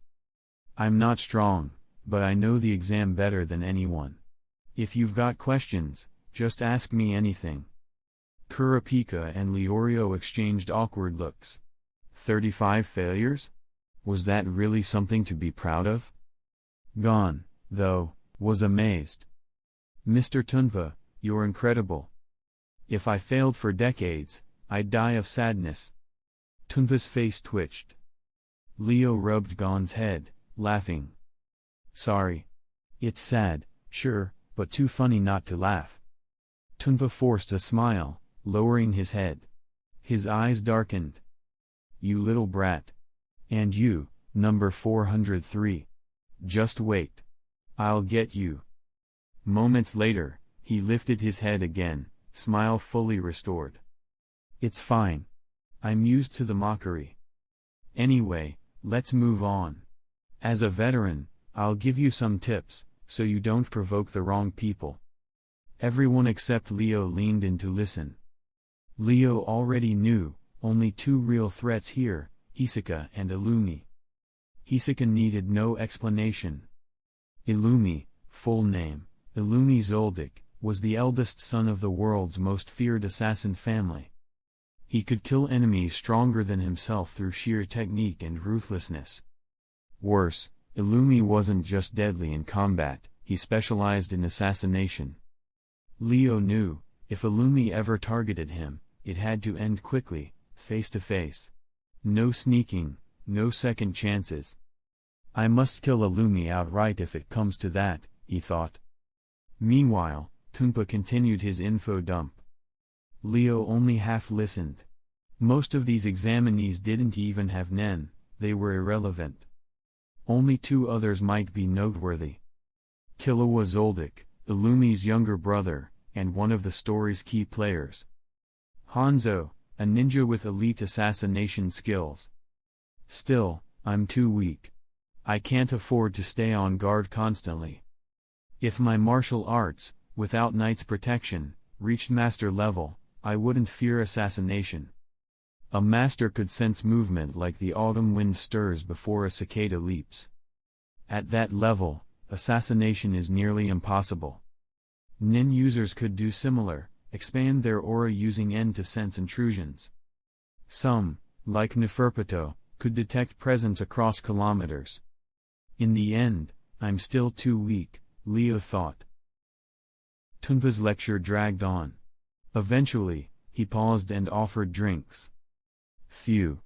So dry from all that talking. You guys drink too. Kurapika and Leorio accepted but didn't open theirs. They weren't fools. Tunpa offered one to Leo, then thought better of it. Something about Leo's presence warned him off. These three follow Leo's lead. He must be dangerous. Better not provoke him. This caution had helped Tunpa survive dozens of exams. But Gon happily popped open his can and drank. Kurapika and Leorio yelled in unison. Gon, stop. Too late. Gon spat the juice out. Bleg, this stuff's awful. Gon looked up, frowning. Mr. Tunpa, your juice is spoiled. Throw it out. Tunpa took the can back, pretending to taste it. Weird. Tastes fine? He drunk the antidote already, so the laxative's taste wouldn't affect him.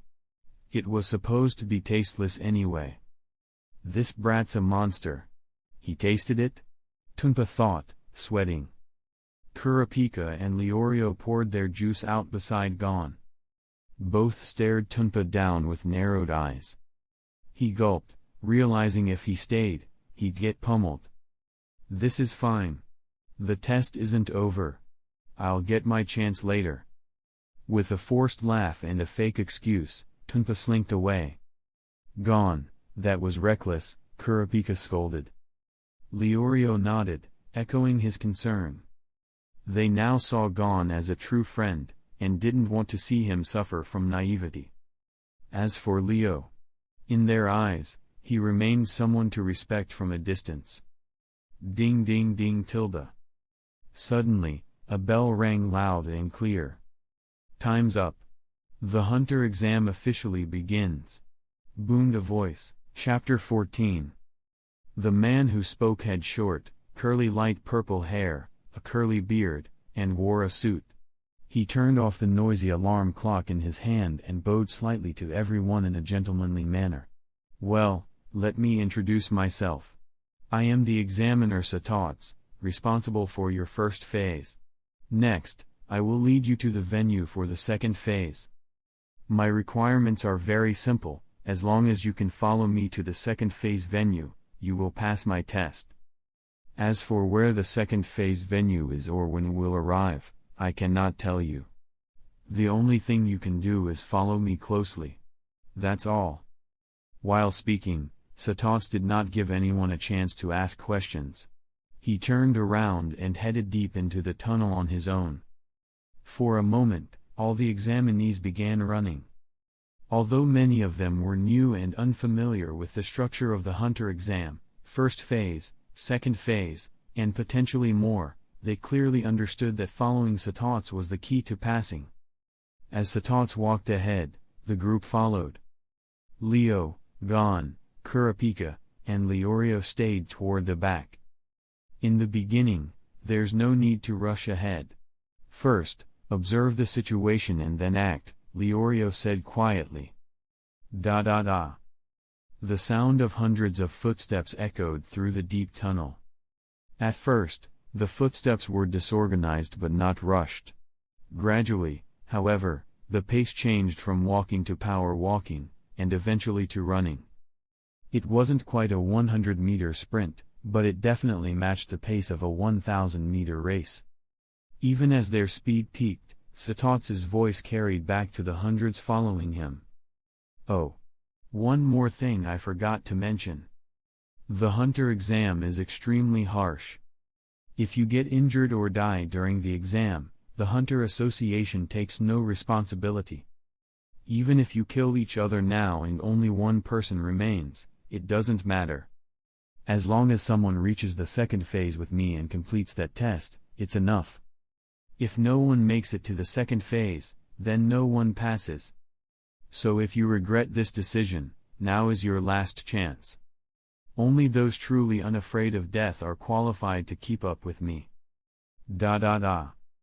The only response was the sound of rapid footsteps. No one quit.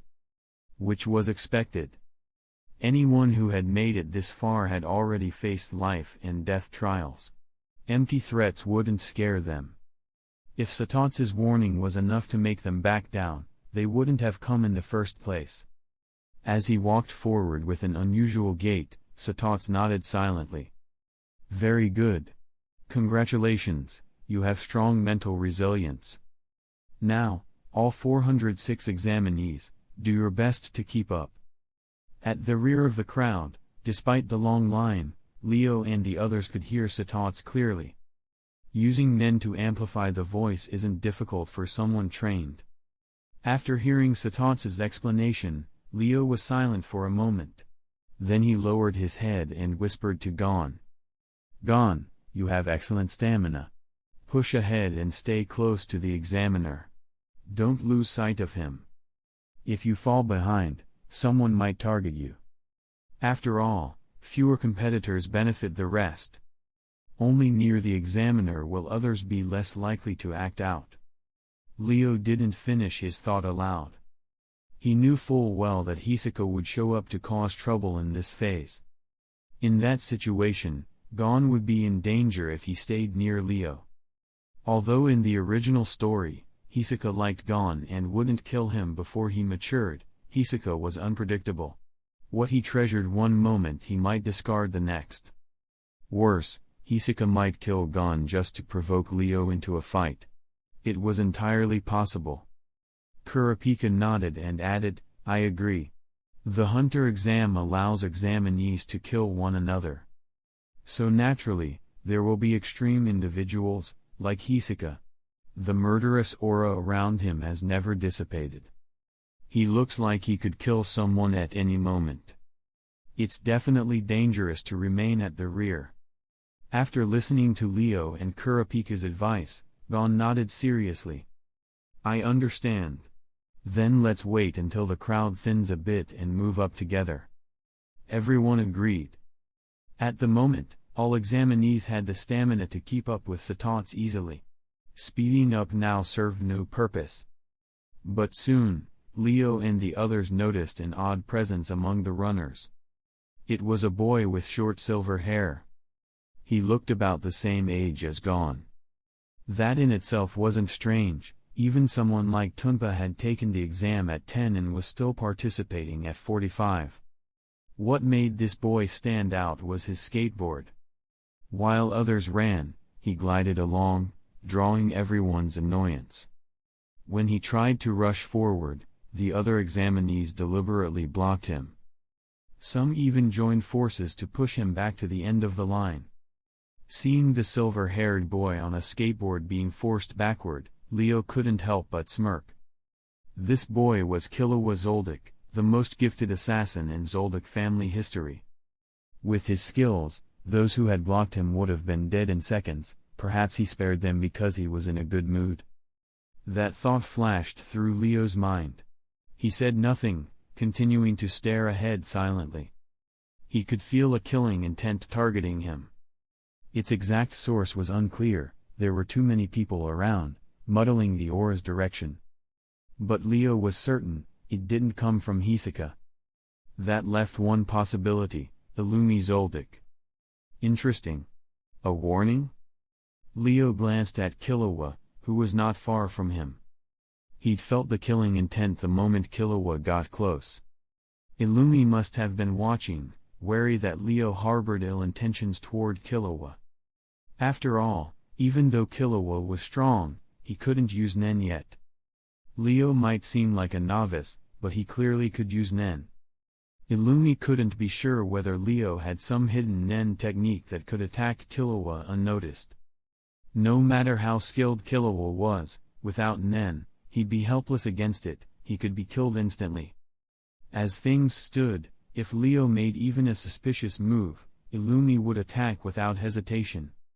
What bad luck.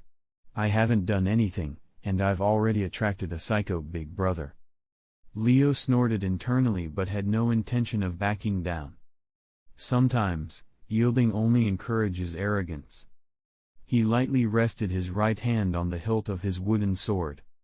His thoughts sharpened, and he whispered in his heart. Knights don't die unarmed. Instantly, Leo's demeanor changed.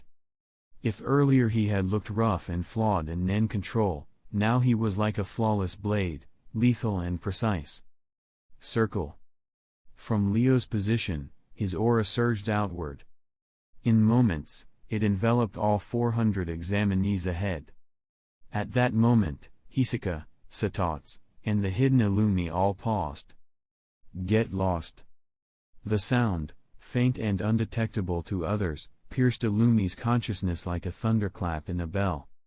It nearly overwhelmed him. But Illumi, a seasoned Nen user, quickly raised a barrier of aura to defend himself. What terrifying strength!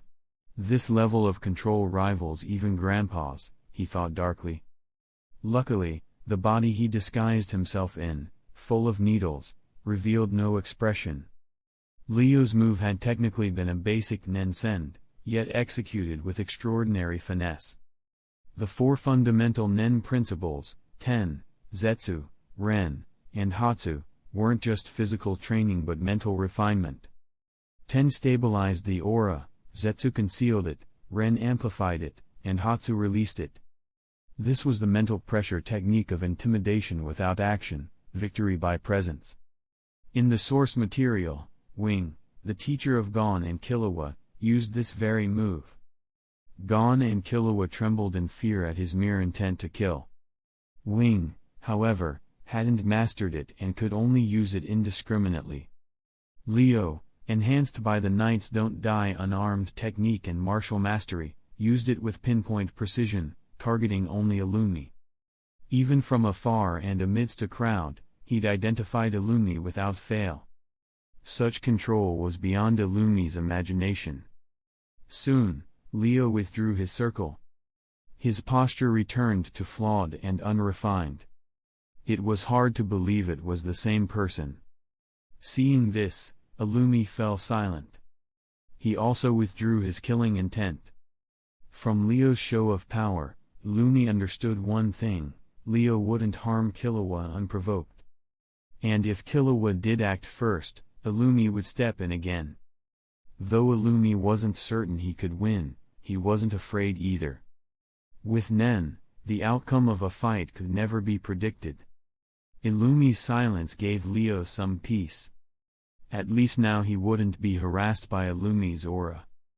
Unless Leo truly threatened Killua or Illumi felt confident in victory, he wouldn't act. Now that Illumi's off my back, another problem has emerged. Leo looked toward the front. There, Hisaka wore his signature twisted smile, head bowed and grinning. Hisaka, always eager to challenge the strong, had been thoroughly aroused. His bloodlust was building, soon to erupt. But Leo didn't care. A fight with Hisaka was inevitable. That guy had already marked him as prey. Now it was just more obvious. The prelude to their battle had begun. Chapter 15. Only Hisaka, Illumi, and Examiner Satots knew about the power that Leo had just unleashed. Everyone else was still running behind Satots. That is, it wasn't that no one noticed anything unusual. For instance, Vaughn and Kurapika next to Leo, and Killua, not too far away. While most people wouldn't sense Leo's refined burst of Nen, any true genius could feel something was wrong. In an instant, Killua froze like a mouse spotting a cat. He didn't even care about the skateboard beneath him. He skidded up the tunnel ceiling, gripping the rock, staring at Leo in horror, ice-cold sweat on his face. So scary. So scary. What kind of monster is he? Killua sensed an aura from Leo similar to Illumi's, though less malicious, but still lethal enough to trigger a flight response. Raised as an assassin, Killua had always been told, when faced with overwhelming power, run, immediately. Besides, Illumi's mind needle was embedding fear in Killua's psyche. Even without it, he'd be afraid, but the needle suppressed his courage further. Gon and Kurapika were used to witnessing Leo's strength. This was nothing new, but this surging aura left them puzzled. Gon looked at Killua clinging to the ceiling, his big orange eyes brightening. He dashed down, grabbed the skateboard, and waved it at Killua expectantly. "Hey!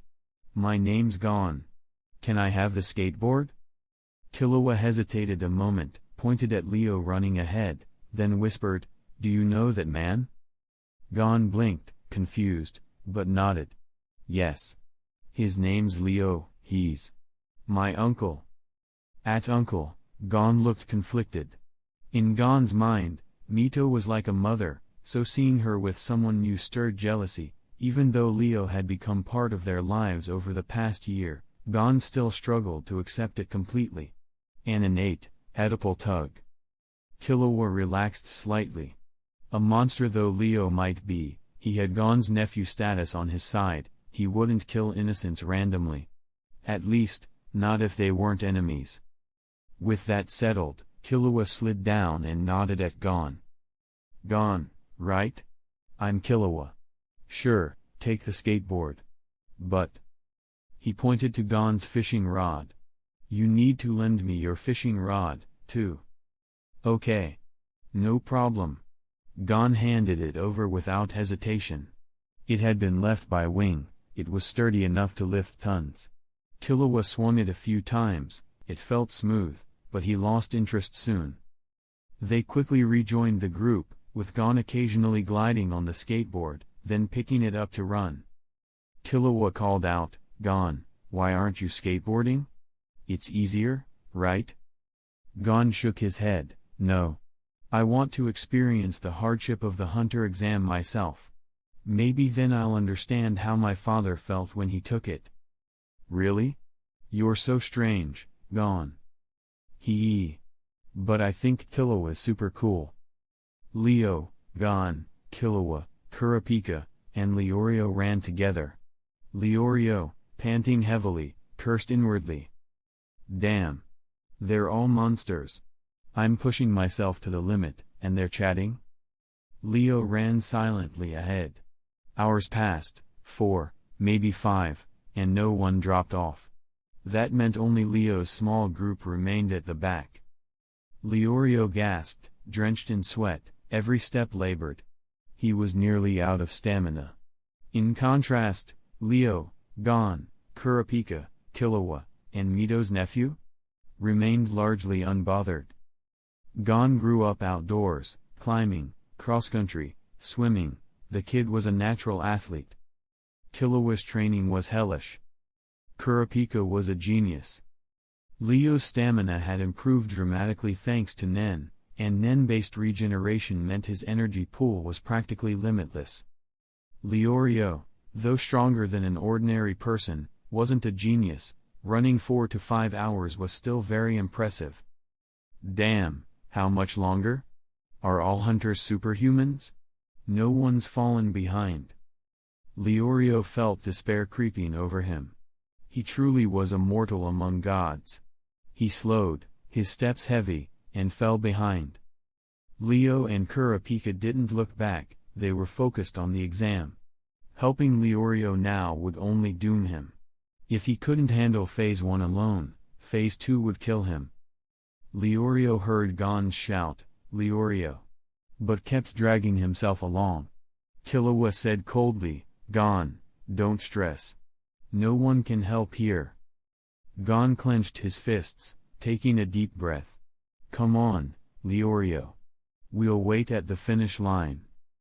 That seemed to rouse Leorio. He tried to speak, but his breath failed him. In his visions danced the disappointed faces of Gon and the others. The mocking sneers from other examinees.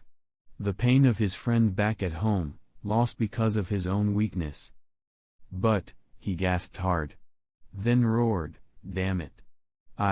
Your Uncle Leorio, swear I will become a hunter." Stripping off his suit, he stood in shorts and a tee, giving up any reserve. He dropped his heavy pouch, filled with medical gear, turning lighter instantly, and sprinted to the back of the group. Gon cheered, Killua excited, Leorio beaming painfully, then, "I won't let you down." A while later, nearly 6 hours in, they spotted the first fallen examinee, kneeling on the ground, soaked in sweat, despair blanking his eyes like a corpse. Leorio drew a sharp contrast, he saw what he'd have become if he'd quit earlier. "Hey, how many kilometers have we run? Why isn't the finish line in sight yet?" Kurapika wiped his brow thoughtfully. "At our pace, about 80 kilometers, that's 2 marathons. We should be near the finish. No point continuing flat." Leorio and Gon looked confused at no point. Leo nodded. "Exactly, on flat ground, stamina holds. You could run another 80 with no problem. This test isn't about endurance now. The real test begins next." Moments later, the flat tunnel ended. In its place was a staircase descending into darkness, endless, with no visible end. Leorio froze. "No way. You expect us to climb? How deep underground is this?" Leo narrowed his eyes with a half grin. Satots said 100 floors underground. At 3 meters per floor, that's at least 300 meters down. That flat section was already sloping. We're probably 500 meters beneath the surface. 500 meters of non-stop ascent after all that. You're trying to kill us. Chapter 16. Leorio was drenched in sweat, wearing nothing but his underpants. He stared up at the long, endless staircase, panted, took a deep breath, and roared, "I am definitely going to be a hunter." With that, Leorio charged up the stairs. Gon, Kurapika, and Leo laughed and immediately followed at a fast pace. As the testers began climbing, it didn't take long for some to collapse on the stairs. If they'd stayed on flat ground, they might have held out longer, but the stairs drained stamina and wrecked rhythm. Boundless steps stretching into darkness crushed both bodies and minds. The staircase began to thin the group. Gon was first to surge ahead, skateboard in hand, with Killua right behind. Their seemingly endless energy allowed them to leap past hundreds and reach just behind Examiner Satots. Kurapika stayed with Leorio, encouraging him as they inched forward. Leo, however, ran into trouble. Hisoka had noticed him. Though the pervert didn't attack, he started tailing Leo up the stairs. That alone was unsettling, but Hisoka's gaze was fixed on Leo's rear, totally unabashed, punctuated by lecherous chuckles. A toxic mix of aggression and perversion. Leo narrowed his eyes fiercely. Hisoka's face, still sporting a fake smile, now revealed cold vigilance. "You warning me?" Hisoka taunted, licking his lips. He pretended to be weak like novices often did, until the right moment. He believed Leo had at least mastered Nen sight and control. Leo's unnerved reaction, along with subtle disruptions in his aura, revealed unspent aggression. That was enough to alert Hisoka. "I want to taste him," Hisoka whispered with mad enthusiasm. His own aura turned murderous, cold and intense. Testers around him froze, as if drenched in an icy blizzard. Killua panicked and fled toward the exit, abandoning Gon. The testers near Hisoka bolted, while those ahead slowed and kept their distance. Amid an explosive radius of tens of meters around Hisoka, only Leo continued running directly ahead. Leo thought to himself, "Can't help it, this pervert wants to fight." He paused and shouted, "Kurapika, Leorio, go ahead now." Kurapika and Leorio, still farther back, nodded and sprinted forward past Hisoka without incident. Hisoka didn't intercept them, he couldn't afford to be distracted. Many other testers seized the chance to overtake him too. As Kurapika ran past, he warned in a low voice, "Leo, be careful, this one's dangerous." Leo waved the others on, then stopped dead in his tracks to face Hisoka. "You really need to fight me?" Leo asked steadily. Hisoka's murderous aura flared, but his face remained calm. He quietly stepped back, maintaining distance, very much aware of Leo's dangerous reputation. "Haha. Fighting someone strong like you is my greatest pleasure. Don't disappoint me, Leo." Hisoka licked his lips. In his crossed hands, playing cards shuffled with gleeful menace. A tester nearby tried to pass, only to have their head slammed upward and smashed into the ceiling, powered by Hisoka's nen. It was a stark warning. But before Hisoka could continue, Leo launched his move. Shinra Tensei. Boom. A massive shockwave centered on Leo erupted. Steps crumbled to dust, the ceiling cracked. Hisoka couldn't dodge, it was instantaneous within a 10-meter radius. He was blasted backward by the raw repulsive force. Leo saw 2 nen threads shoot from Hisoka's hands, latching onto the tunnel walls like super-strong rubber bands. Despite being blown back, Hisoka snapped to a stop midair, and was pulled forward again. Impressive. Leo thought. You stabilized yourself after that shock. But your chances are gone now. He pressed his hand against the ceiling and triggered another Shinra Tensei, this time aimed upward. The ceiling couldn't hold and collapsed completely, sealing off the tunnel exit. Rubble rained down, Hisoka was falling into the debris. Even with his nen threads, he'd be buried. But Hisoka reacted fast. More nen threads shot out, anchoring him to the tunnel walls and suspending him in midair. Ahem. Hisoka's cough echoed through the dust. He spat up blood, his body had taken a savage blow. Hee. Great, really great. Leo, I really want to kill you. Ha ha ha, Hisoka laughed manically atop the rubble. From the blocked entry, Leo exhaled quietly. This time, the pervert Hisoka shouldn't be able to come up. Still, Leo doubted it was the end. Hisoka always finds a way. If he comes after me and kills random examinees, he'll provoke the Hunter Association, maybe even Netero himself. With a nod, Leo turned and darted down the left-hand tunnel toward the exit. Moments later, the boulder blocking the stairs split apart, revealing a gap. Hisoka slithered out, laughing saliva-coated. Ah! Little Leo. Thought you could trap me? We still have much to discuss. Behind him, the shattered rocks lay crimson, fallen bodies, marked for eternity. Those who didn't break through with Kurapika and Leorio were either too afraid or opportunistic, and now lay dead under the rubble. Back in the main tunnel, hundreds of testers continued behind Satots, until a thunderous rumble echoed from below. The floor shook, everyone wavered. Even Satots stopped. What was that? Bomb? Are we being buried alive? Some panicked. Only Satots remained calm. Gon looked toward the dark lower tunnel, lips trembling. Leo. Please be okay. Mito's waiting for you. Kurapika and Leorio clenched their fists, eyes fixed on the darkness, praying they'd see Leo's face. Seconds dragged. Then there were footsteps racing upwards. Tears sprang from Gon's eyes as a figure emerged from the gloom. Leo. That's great, you're okay. Chapter 17. Seeing Gon running towards him in tears, Leo reached out and pinched Gon's cheek in confusion. Ah. It hurts. Leo, what are you doing? Gon rubbed his flushed cheek, glaring at Leo through tears. Leo nodded slowly. Is this real?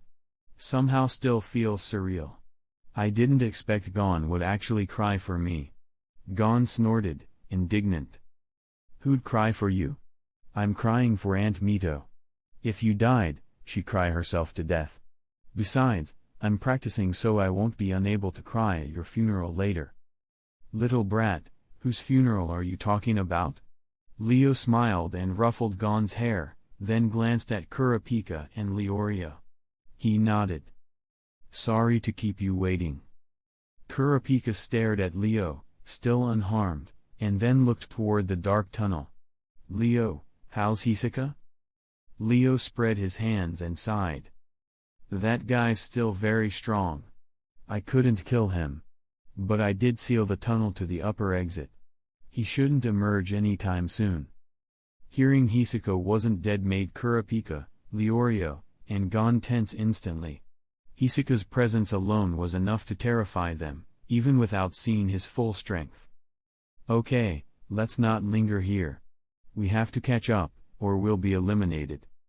They nodded, and under Leo's lead, they pushed forward toward the vanguard. Soon, they reached the front. Many had collapsed halfway, gasping for air. As runners spotted Leo and group approaching, they stiffened with shock. Can this guy really defeat someone like Hisoka? Their guard immediately raised. They resolved to avoid Leo unless they had to confront him. Then dawn broke, shining above their heads after 6 or 7 hours. Sunshine flooded the final staircase, their hearts leapt, they thought the end was near. But when they stepped onto the last stair, their joy shattered. Below lay an endless wetland, thick mist swirling above it. Even at noon, the sun couldn't penetrate, and wild animal roars rattled the air continuously. What is this? Where's the second-level venue? Gon didn't care. He spotted Killua, the first one there, and ran over. Killa, Gon cried. Killua approached, voice hushed. Sorry, Gon, I fled when I sensed Hisoka's aura. Killua's fear was natural, given Hisoka's ferocity. Gon laughed it off. It's okay, I ran too. But Killa, you're so fast. I saw a blur and you were gone. Teach me to move like that. Killua grinned, sure, except some family techniques, I'll teach you the rest. At that moment, Examiner Satos turned to the panting crowd and spoke calmly. Welcome to Wemelo Wetland. This is a world-class nature reserve, a restricted area. The rare creatures here are naturally brutal. Humans are among their favorite prey. Next, you must follow me to the second stage venue. If you're eaten, I can only say, sorry. He paused, scanning them. This is your last chance, return now and survive. Continue, and some of you will die. No one backed down, they stared into the mist with hardened resolve. An alloy gate descended to seal the underground tunnel. Testers behind tried to charge forward, panting and desperate. But before the gate closed, Leo felt a strand of Nen manipulate a runner, a thought thread that yanked him violently backwards. Then, as the gate sealed, a figure glided through the opening and landed before everyone. They gasped, recognizing who it was. Hisoka. It's Hisoka, he actually came out. Leo couldn't kill him after all. Killua panicked, instinct screamed to flee again. But this time, he stayed, so many people and the examiner stood there. Surely, Hisoka wouldn't strike now. Plus, Leo was there, he defended them. Hisoka licked his lips, scanning the crowd, then found Leo. His grin widened. Found you. Leo, you didn't think you'd eliminate me, did you? Hey. Everyone instinctively backed away, giving space to Leo and Hisoka. Leo sighed, meeting Hisoka's brazen smile. Today, he'd already used his ultimate Nen techniques 3 times without energy depletion, but each use had pushed him closer to the brink. He couldn't waste himself unnecessarily. This time, choose, avoid the fight, or fight to win. He steeled himself. Hisoka. Do we really have to fight to the death? Hisoka's gaze blurred with perversion and excitement. Need I say it? Leo, you're so strong, how could I let you go? Between us, either you die or I do. And I will win. Leo grasped the wooden sword at his waist, eyes stealing with resolve. Then come. Since avoidance wasn't possible, he prepared to fight. Leo checked his Nen pool. Host, Leo. Age, 26. Nen energy, 1580, max. Abilities, Knight doesn't die barehanded, used once, Shinra Tensei, 500 Nen. He has enough for one more Knight doesn't die barehanded and one Shinra Tensei. He believed, if timed perfectly with the sword, he could kill Hisoka. Carrying a wooden sword was deceptive, no one brings impractical gear, everyone else had hidden knives. Hisoka would surely perceive this as unusual, and this hesitation might be his downfall. Just then, Gon, Leorio, and Kurapika joined Leo, brandishing their fishing rods and knives, standing resolute. Kurapika's voice was low but fierce. "Leo. We fought together side by side. You held Hisaka for us earlier. Now it's our turn to repay. I won't let my friends face danger alone." Leorio added. "Me too. I'm weak, but I refuse to cower behind you." Gon nodded vigorously. "Right. Leo, even if I dislike you sometimes, I won't let you die. If you fall, I'll fall with you." Leo exhaled. Their loyalty hit him, like a scene from a hot-blooded manga. It moved him. "I'm touched, but..." He hesitated. These three couldn't survive Hisaka, they would die if they stayed. He tried to render them unconscious. Hisaka laughed suddenly. "Ha ha, fascinating.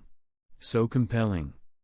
He glanced at Gon, Kurapika, and Leorio with greedy eyes and licked his lips. "Guess what? I love eliminating useless people. But I saw you four. You're different. Leo, I'll postpone our duel. I want to see if any others in this group are worth my time." Hisaka's grin turned perverse. His two obsessions, a deathmatch against a strong opponent, and dragging out a fight with someone who could grow strong, to savor it. For now, he'd step back from Leo, choosing anticipation over a quick kill. Chapter 18. Being stared at by Hisaka with such covetous eyes, Gon and the others felt a chill run down their spines. However, Hisaka didn't make another move toward Leo. Instead, he casually walked off to the side, humming and idly shuffling, playing cards in his hands, seemingly relaxed. Leo stared at him for a long moment. Only when Hisaka tossed him a wink did Leo finally look away. With no battle breaking out between Leo and Hisaka, all the nearby examinees sighed in relief. The tension had been unbearable, they hadn't dared to breathe too loudly. Seeing the situation stabilize, and both sides temporarily at peace, Satots, who had been silently observing this entire time, finally stepped forward and said, "Then, please follow me closely. We are now heading to the second testing site." As Satot strode into the wetland, expressionless, everyone instinctively followed. Leo and Gon followed close behind. Soon, the hundreds of examinees were swallowed up by the misty wetland, vanishing without a sound. Inside the wetland, visibility was so poor you could barely see your hand in front of your face. Even Leo felt that if he lagged behind, he'd likely lose track of the group entirely, and be eliminated. Worse yet, as they entered the thick fog, Leo once again sensed Hisaka's murderous intent. But this time, Hisaka wasn't singling Leo out, his killing aura blanketed everyone indiscriminately. He had said before, he preferred being an examiner to a mere participant. Now, with no hesitation or restraint, he began hunting. Killua trembled under Hisaka's aura. He looked at Leo ahead and whispered, "Leo, let's move to the front. Hisaka's definitely going to start killing." Leo nodded and gently patted Gon's head. "You and Killua go ahead. I'll catch up later." But Gon protested. "No. I'm not going anywhere without you. I know you're trying to stay behind to stop Hisaka, but I've decided, I won't let you face it alone." Kurapika and Leorio also nodded. "He's right," Kurapika said. "We go together. You shouldn't shoulder this alone." Looking at the passionate young trio, Leo sighed. "Fine. If that's your decision, I'll respect it. But let me be clear, if things go wrong, I'm taking Gon with me first. I might not be able to protect the rest of you." Kurapika and Leorio exchanged grins. "Of course. That's our choice. If we die, it's our own bad luck, it's not on you." Gon tried to argue, but Leo thumped him on the forehead. "Ow!" Gon yelped, holding his forehead with tears in his eyes. "You don't get a say. Mito told me over and over, don't let anything happen to you. You stay with me." Kurapika and Leorio nodded again.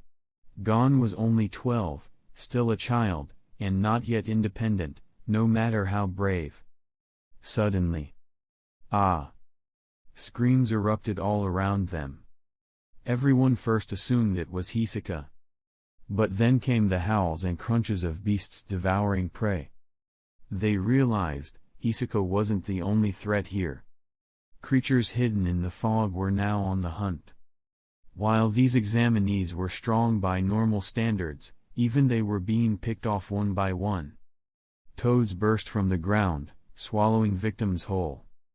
Butterflies released hallucinogenic pollen, luring examinees into nests of larvae that devoured them alive. Worst of all, many creatures could speak human language. The person walking beside you might actually be a predator in disguise. Testers died in droves. Yet Leo's group remained untouched, because they had gone. Raised in the wild, Gon's sense of smell and natural instincts kept them on the main path. He led them safely through the fog, always just behind the main group. They did encounter threats, but Gon sensed and avoided them early. Strange, Kurapika muttered, poking a massive turtle corpse. These monsters seem weak. The turtle was 4 to 5 meters long, strawberries growing on its back. Before attacking, it emitted a sweet, alluring fragrance that drew victims in. But spotted early, it was too large and slow to pose danger. Most mist creatures followed this pattern, terrifying if unnoticed, trivial once exposed. Finally, as if moved by guilt, Satots gave a warning. Attention, all candidates, creatures in this wetland will use any means to deceive and consume you. This place is called the Nest of Deceivers. Recognize the deception, and you'll survive. Fail, and you'll die. Many were furious. Damn it, Satots. Why didn't you tell us earlier? How many people had to die before this tip? But no one dared retaliate. Attacking an examiner meant disqualification, or worse, being hunted by the Hunter Association. Even Hisoka, last year, had merely injured an examiner, not killed one. He was reckless, not suicidal. Still, thanks to Satots' warning, the death rate dropped. Screams vanished. For a moment, everyone breathed easier. Until...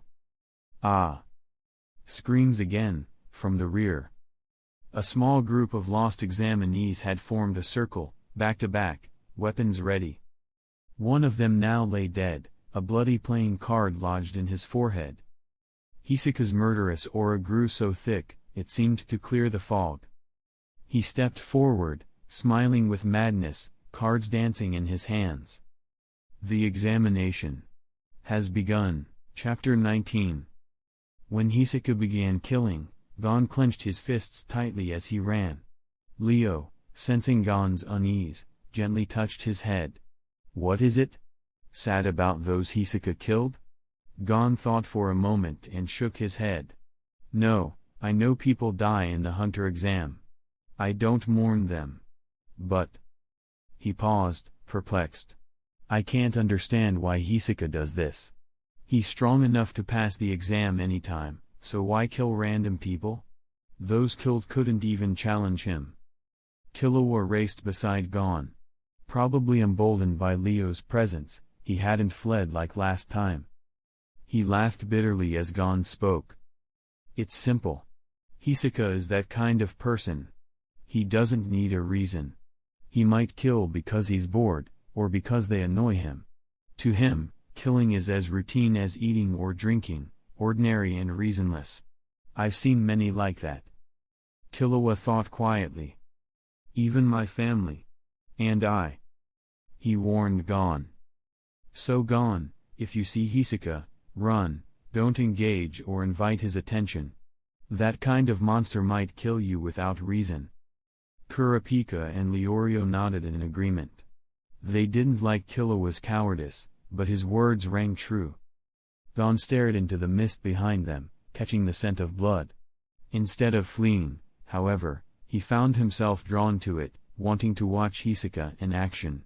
He even felt a twisted yearning to be killed by him. Why am I seeking death? Gon whispered, half to himself. Leo didn't know these thoughts, but he'd understand if he did. Seeking mortality's thrill binds them all, extreme sports fans, thrill seekers, even Gon and Hisoka, and Leo himself. Riding the brink of life and death is the path of the extraordinary, its adventure. The journey to the second stage location continued mostly without incident. The creatures in the wetland attempted more attacks, but Gon's instincts made these easy to avoid. Hisoka, now calm, either sated or biding time, did not appear again. He finally rejoined them late, wearing his signature grin. Leo barely spared him a glance. Every moment Hisoka delayed was one more chance to regenerate Nen and prepare new techniques. Leo planned to surprise him at the right time. They emerged into a fogless forest clearing. Ahead stood a building resembling a warehouse. Strange gurgling sounds echoed, the acoustics amplified, it sounded inhuman. Satots checked his watch, nodded, and announced. Time's up. Congratulations, 152 of you have passed my evaluation. Those not here now are disqualified. Next, the second examiners will test you. I wish you good luck. Satots stepped away, disappearing, hidden, but still present, observing silently. The warehouse doors creaked open. Silence fell. Sweat-beaded brows, questions about what lay inside flooded every mind. After an endurance marathon and near death in the wetland, this could be even worse. They expected ferocious beasts or traps. Instead, a woman lounged on a sofa. She wore revealing denim shorts barely covering her thighs and a black fishnet top over a lace bra, hair tied in 5-knot-like buns, a rebellious, striking figure. Behind her sat a large, bald, muscular man, stomach rumbling like a drum. The woman spoke. I'm Menki. And this guy is Buara. Menki is known in canon as a single-star gourmet hunter and examiner of the second phase alongside Buara. We're gourmet hunters. Your task is to serve us a delicious meal. Buara will signal when it's good enough. Menki will taste after him. Keep cooking even if you fail, until I say I'm full. She rubbed her stomach. But once I'm full, the test ends, no more time. Leo calculated, 152 arrived at the warehouse. Only those skilled at cooking had a chance. The elimination rate would be brutal, only a few could pass. Leorio groaned. I don't cook. I can only do instant noodles. Others ignored him, cooking is essential for outdoor survival. Menki then sauntered toward Leo with admiration. What a handsome guy. Is this the newcomer the association's sniffing around? You hide your aura well. She referenced praise from Netero. Very good. Buara, begin. Buara patted his belly, drooling. My request, roast a wild pig, whole. He meant great stamp pigs. hunturkshunter.fandom.com. hunturkshunter.fandom.com. All 152 surged toward the forest to hunt. Menki sighed in relief as they left. Finally out. That plague is so disgusting. She shuddered at recalling Hisoka's bloodlust, but Leo's presence comforted her. Chapter 20. In the wetland forest. Gon led Leo and the others in search of wild boars for roasting whole pigs. In this forest, Gon felt right at home. The rest of the examinees wandered blindly, but Gon opened his eyes and wrinkled his nose. Within several kilometers, nearly no creature could escape his tracking.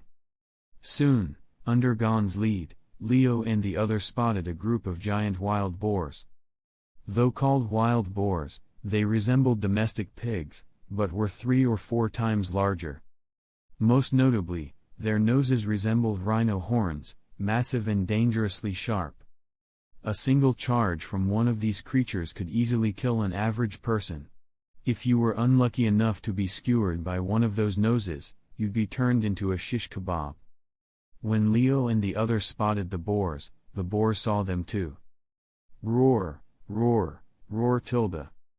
Suddenly, the boars' eyes turned red as they snorted angrily, pawing the ground. Boom boom boom tilde. The next moment, the wild boars charged toward Leo and his group. Trees in their path were smashed aside by their powerful noses. Seeing this, Leo and the other 5 immediately jumped and scattered to evade. Boom tilde.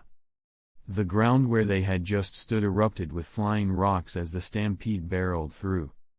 Leo, who had just landed off to the side, hadn't even stabilized before more wild boars rushed him. Their car-sized bodies charging forward was an overwhelming sight. But against beasts that had only raw physical power and no nen. Leo raised his fist, infused it with aura, and struck a charging boar square in the nose. Crack tilde. With a crisp crunch, Leo shattered the pig's massive nose and sent it flying into a tree, snapping it in half. Seeing the several-ton boar flung aside with one punch, Jian and the others gulped. So strong. That's way too strong. They knew Leo was powerful, but without reference points, they hadn't realized just how powerful. Now, looking at the dead boar, they understood. That one punch could easily kill any of them. Killua wasn't too surprised. Despite being only 12, his own strength was monstrous. He could also lift several tons. But not quite like Leo. I wonder who's stronger, Leo or my dad? Killua narrowed his eyes. While Leo fought, Jian and the team dealt with another boar group. They didn't rely on brute force. Jian quickly identified the boar's weak spot, the forehead. Their huge noses protected their vulnerable heads. A well-timed jump and strike from above or behind to the forehead was enough to knock them unconscious. But timing was everything. Mistime it, and you'd be flattened. On the way back to the warehouse, Leo's group saw other testers being killed and eaten by the boars. That's the law of nature, eat, or be eaten.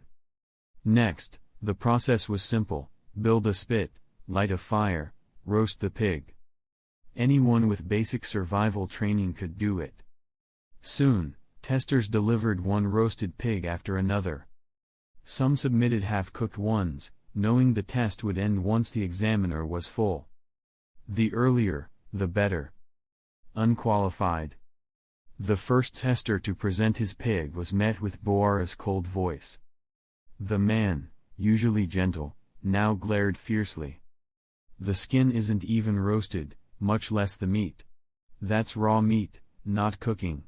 Try again.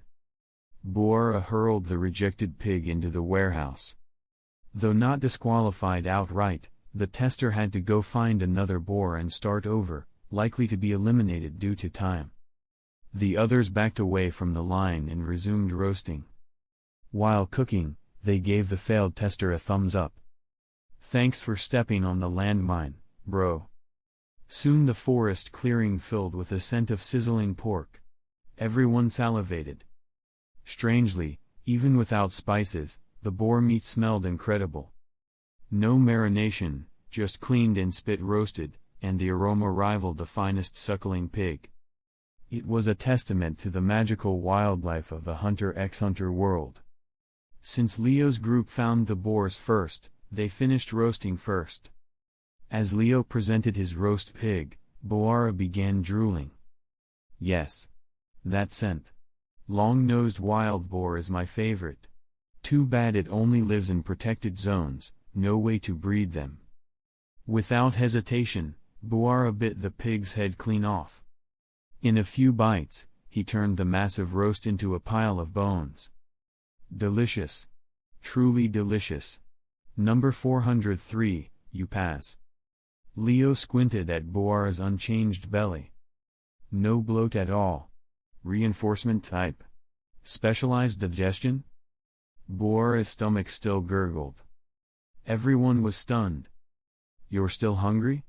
After a whole pig? Sure enough, Boara looked dissatisfied. Hurry up, any more pigs? I'm starving. Soon, Jian, Kurapika, and others delivered their own roasts. As long as it was fully cooked, Buara declared it delicious. Even burnt pigs passed. The testers realized, this wasn't about taste, it was about whether they could kill the giant boar. Only raw or undercooked pigs failed.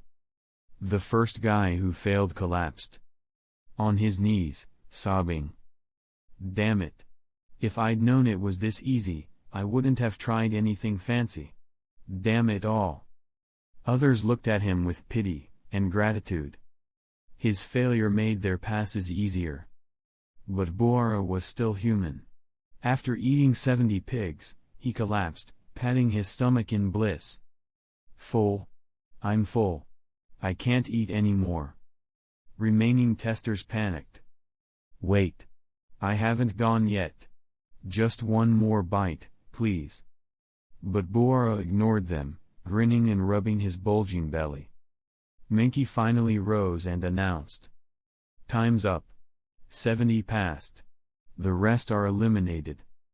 Ah! Despair filled the air. Some wept openly. So close. Why didn't I pass? My luck is terrible. Leo shook his head. This wasn't luck. It was strength.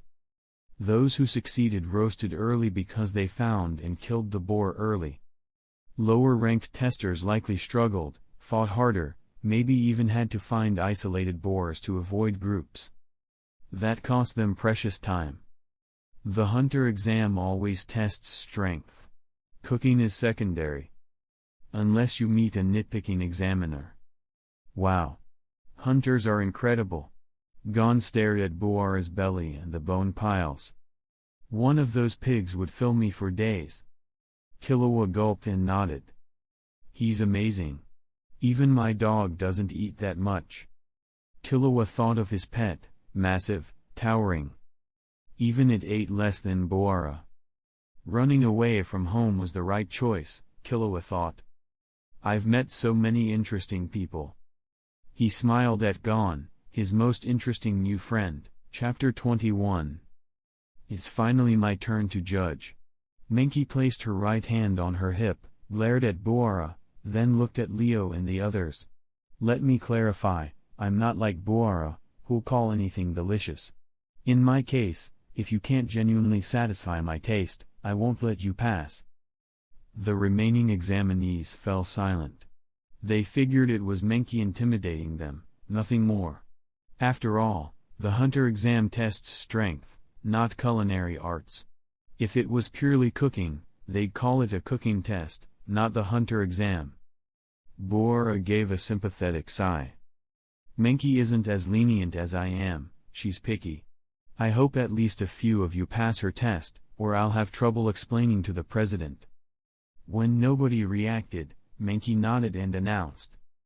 Very well. Since you're so confident. Prepare for sushi. Leo rolled his eyes. Sushi? That's dull, it's Menki's level. Leo considered sushi trivial, just raw, or lightly cooked, fish on rice, no real technique. Compared to China's 8 cuisines? Sushi isn't even on the table. Gon cocked his head, confused. Sushi? Aunt Mito never taught me what that is.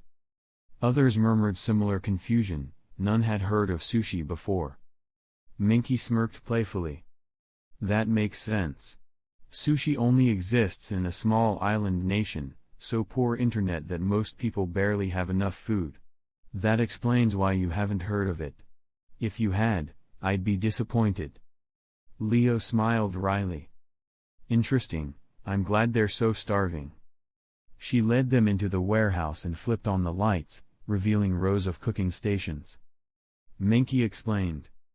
Sushi requires prep, not just slapping a whole pig on a spit.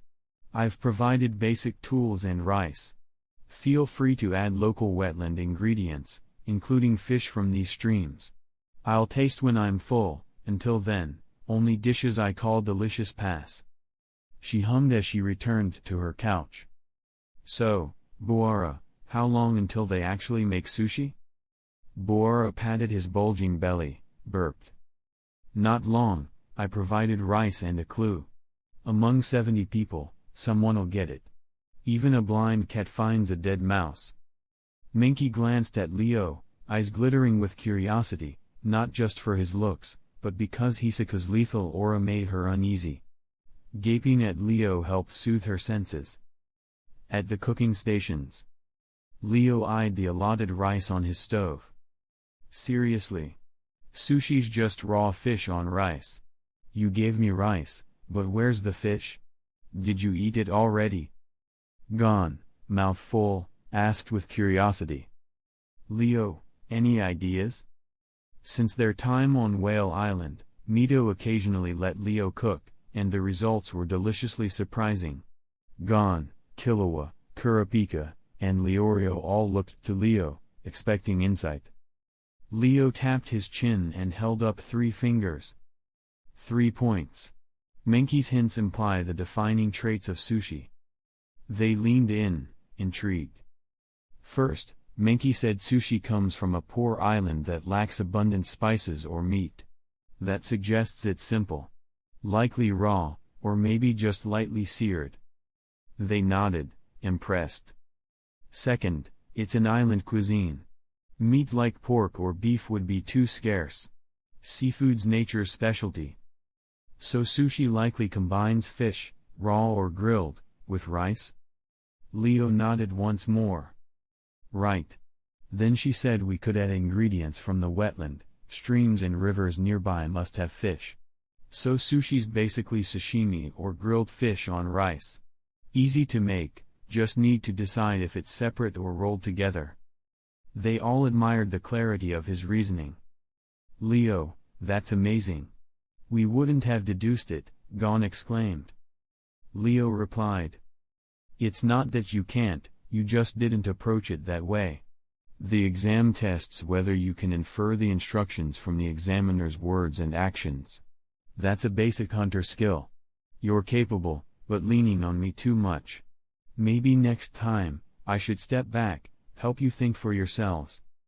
Gon, Killua, Kurapika, and Leorio fell quiet, reflecting. They'd been following Leo's lead without question, seeing him as authority. Maybe it was time they found their own path. Leo soothed. Don't worry. Everyone finds their own way. Some prefer solitude, some work with companions, some follow a leader. You're not lost to listen temporarily. You'll find your own way in time, once you learn real skills. They nodded in agreement. Leo's words resonated. He rubbed Gon's head and smiled before turning to the cooking area. Let's get started. Everyone hurried downstream to gather fish. Even Hisaka followed quietly and stealthily. Minky observed as they left. Leo's not only handsome and strong, but has analytical brilliance. I wonder how his sushi will taste. If it's good, then it might be perfect. Chapter 22. Leo and Gon did not hide anything during their discussion. Since they were a group of 5, they occupied much of the kitchen, so most people couldn't hear what they were saying. But Minky, who had been paying attention to Leo, could hear every word. After all, as a food hunter, her senses were finely tuned. Without that edge, how could she hunt in the jungle? But I didn't expect one of the testers this time to come from that island country, she said quietly. That may change the assessment. Minky glanced at a bald man. The man couldn't help but smirk. He thought Leo had only deduced the assessment topic was sushi. Yet his acting was poor, visible in his suppressed smile. Great. I'm thrilled the dish this time is sushi, our country's pride, he said to himself. He turned to watch Leo, who'd already started toward the wetlands, eyes narrowing slightly. But this Leo deduced how to make sushi from the examiner's clues. Instant insight is dangerous in an opponent. As the island's strongest young ninja, Hanzo's senses were naturally acute. He, too, heard Leo's deductions and inwardly admired him, while growing wary. Previous assessments hadn't required direct conflict, deaths occurred because of the pervert Hisaka. But future tests would surely force confrontation, and if he crossed paths with Leo then, The smile left his face. A river in the wetlands. After arriving, Leo and his friends began fishing. Jian used his ancestral rod, baiting earthworms found in the mud. Soon he caught several deep-sea-like fish, ugly, phosphorescent, perhaps poisonous, surviving by nature's survival of the fittest. Leo didn't mind. In the world of Hunter times Hunter, strange creatures were par for the course. On Whale Island, for example, giant swamp fish monsters roamed. Nothing surprised him. While Jian used the rod, Leo and the others fished by hand, more efficient and active. Strong as they were, catching small fish was easy. The other testers, previously trailing Leo, followed suit and joined in, no idea what this was for or how to make sushi, but trusting their leader. Soon, under Leo's guidance, they returned with enough fish for the test. Hanzo also caught his, but held back. He wanted to see if Leo really mastered sushi making. If Leo only deduced the method roughly and made sloppy rice balls, Hanzo might win this test. Back at the warehouse, Leo prepared sushi, scaling, gutting, washing, slicing, a flowing, precise performance. His awakened Nen enhanced his control. Movements once strenuous were now effortless. His instincts, refined by night not dyed barehanded, told him where to slice for maximum effect. He assembled 3 styles, sashimi atop pressed rice, fried fish sushi, and grilled fish sushi. These met Menki's test. They were substantial, visually distinct, and covered raw, fried, and grilled. If this isn't enough to pass Menki, I'll draw my sword, he thought with a wry smile. He'd never made sushi before, but eaten it, in mid-priced Japanese restaurants, good, but not incomparable. Freshly killed, cooked fish was fresher. Presentation. Leo, holding his 3 sushi creations, approached Menki amid all the curious testers. I'm first. Examiner Menki, please taste my sushi. Menki inspected them. Presentation is good, knife work superb, aroma pleasing. Leo, have you really never seen sushi before? Leo nodded. First time making and first time hearing the word sushi, only today. Menki studied him, no deceit in his expression. She nodded. Very good. Visually you meet the test requirements. But if it doesn't taste good, I still won't pass you. Leo smiled subtly and placed a hand near his wooden sword's hilt. Menki tasted them, first the sashimi sushi, then the fried and grilled varieties. She paused, then looked at Leo. Flavor is average, nothing special. Not bad, but not delicious. Originally I wasn't going to pass you. But you are the first to fully complete sushi from my clues and understand its core. I'll award you extra points and pass you. Relief washed over Leo, his hand slid away from the hilt. Menki smiled teasingly. Handsome boy, tell me, if I hadn't passed you, would you have drawn your sword and cut me? Leo bowed his head, met her gaze, and replied softly, you can be more confident, remove the wood, please. He turned and left. Menki froze, his words echoed, he would cut her. She inhaled sharply. Good boy. Bold in front of me. I almost want to take back your passing. She stomped in mock anger, then beamed. Wow, Boara, did you see? Up close, he's even more handsome. Honestly I thought the sushi was unpalatable. But an old saying, beauty is a feast to the eyes. Judging by his looks, even average sushi tastes delicious. Boara quietly laughed. Menki's fangirl act was a pressure valve. Meanwhile, Hisaka's murderous aura intensified, boredom sharpening him like a blade. Aftermath. Once Leo passed, everyone's eyes lit up. So that's how sushi is made. I get it. Quick, or we get eliminated. Quick cult break hunters. HXH fact time again. Most probably no, but the phantom troop numbers don't correspond to strength, it's literally just the order they joined. So number 1 isn't necessarily stronger than number 12. Okay, let's keep going. Chapter 23. Damn it, that Leo actually made real sushi just from speculation. Damn it, I can't wait any longer, the bald ninja Hanzo cursed in his heart as he sped up his work. But because he had tried to conceal his incompetence, he hadn't really started cooking, only done some preliminary prep, so his progress was slow. The ones who moved fastest were Gon and the others. As soon as Leo finished, Gon, Killua, Kurapika, and Leorio all submitted their sushi dishes in quick succession. Gon went first, replicating Leo's setup exactly: 1 raw, 1 fried, 1 grilled, 3 flavors. Menki shook her chopsticks, glaring at Gon as if asking, "Are you an idiot?" "Kid, I passed no. 403 because he was the first to crack the sushi secret and I gave him bonus points. You still want to blind me with the same dish? I don't need to eat this, redo it. You fail." Gon's mouth opened, his body trembled, but he swallowed his pride and left with his head down. Next was Killua. Smart as always, he used different fish around the sushi and varied the cooking methods, creative. But Menki sniffed dismissively. Unqualified. The basic rule of sushi: rice and fish must blend perfectly, no more, no less. Your fish wraps around the rice like candy coating.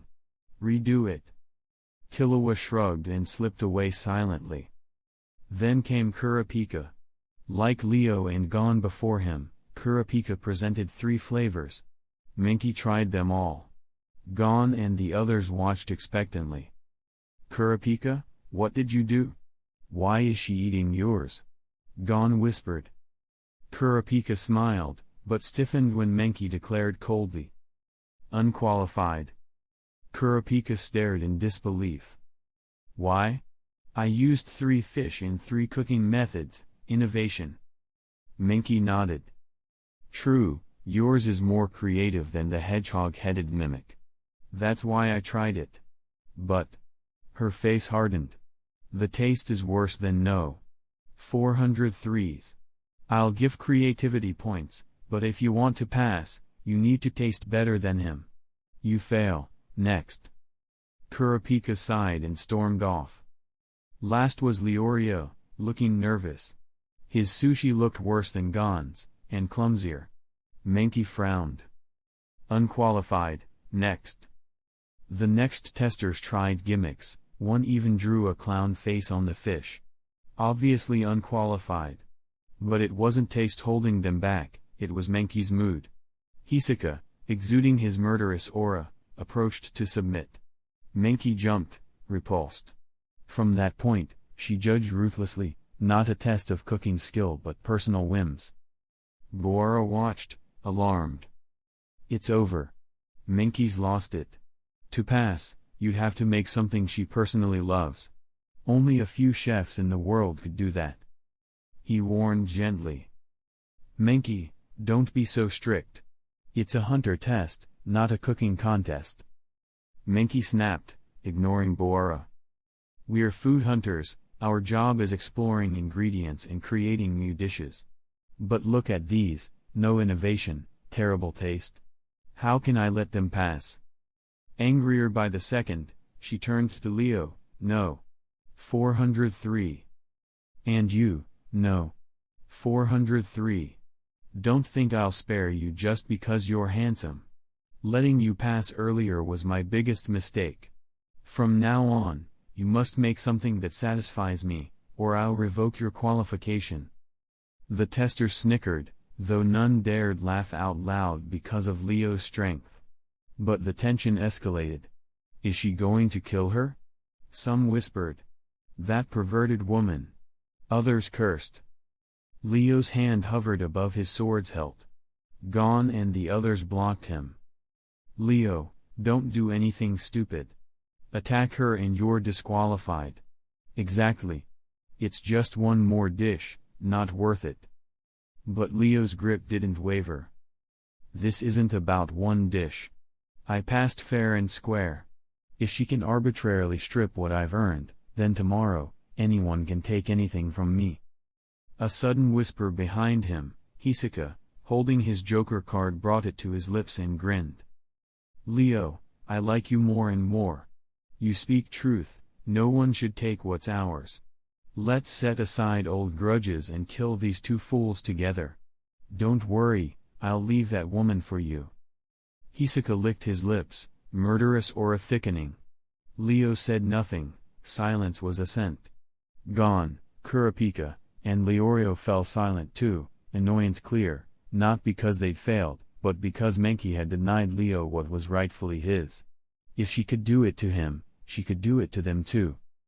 The exam site fell silent. Everyone recoiled from Leo, Hisaka, and Menki, some trembling with excitement. Kill her? That rotten woman. She doesn't deserve to live.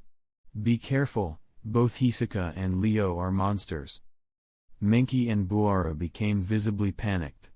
Menki regretted revoking Leo's pass but wouldn't admit fault, women seldom do, romantic clichés aside.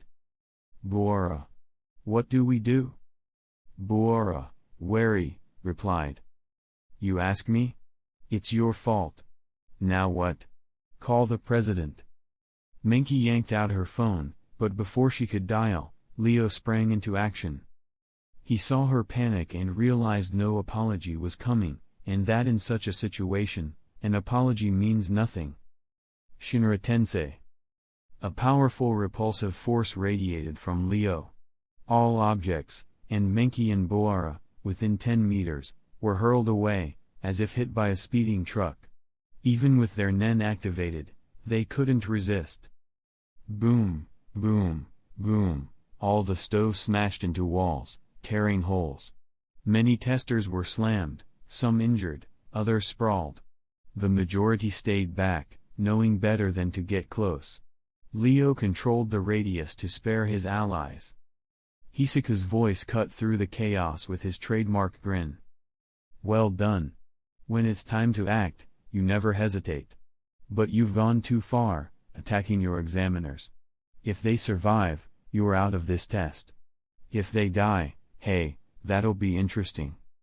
Leo glanced at Hisaka, who was bathed in chaos, grinning like a predator. He said nothing. Chapter 24. In the eyes of ordinary onlookers, the scene before them was utterly surreal. The entire warehouse looked as if a tornado had ripped through it, cooking tables soared, walls cracked, and even the two examiners were hurled through the air. A swarm of testers fled in panic. Is this an earthquake? Earthquake? Do earthquakes fling tables into the sky? This is a tornado. But inside a warehouse, where did a tornado come from? How would I know?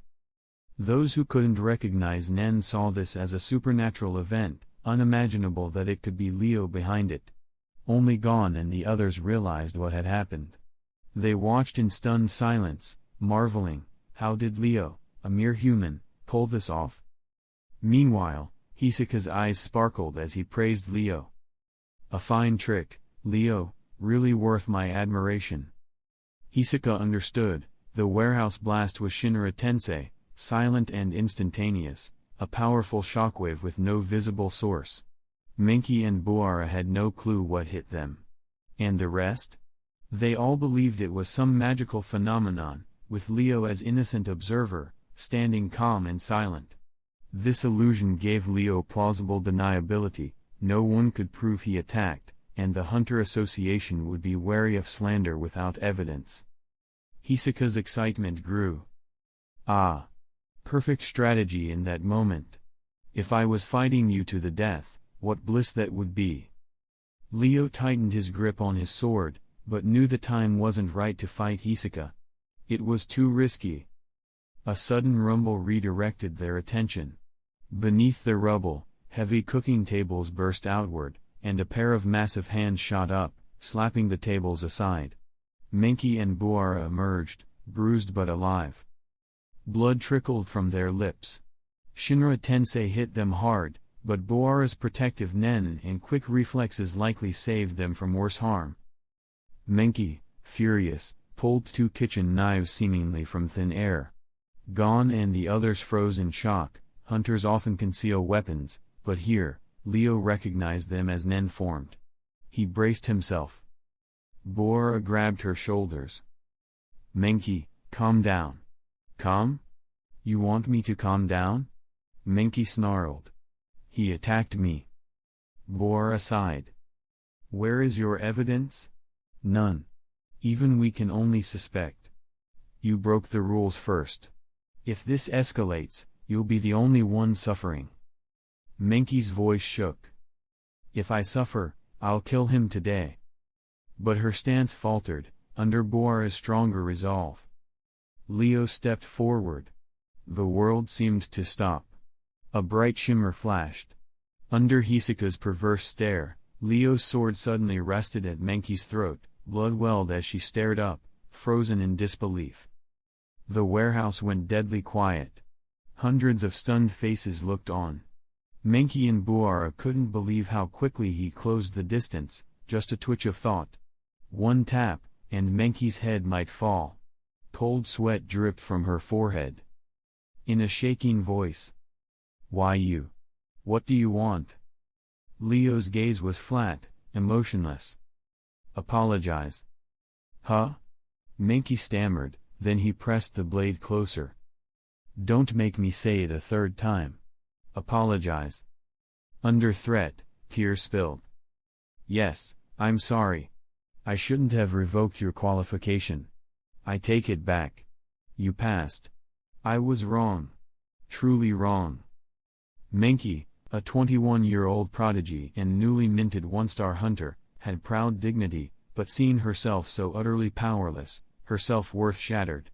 Leo retracted the sword and sheathed it. Originally, this confrontation didn't have to become mortal. She'd apologized, restored his pass, enough for peace.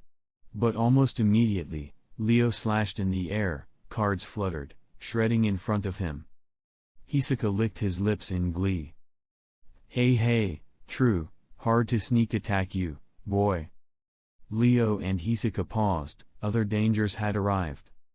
From outside the broken warehouse came a deep, terrifying aura, unyielding, honed by years of discipline. A voice boomed. Ho ho ho.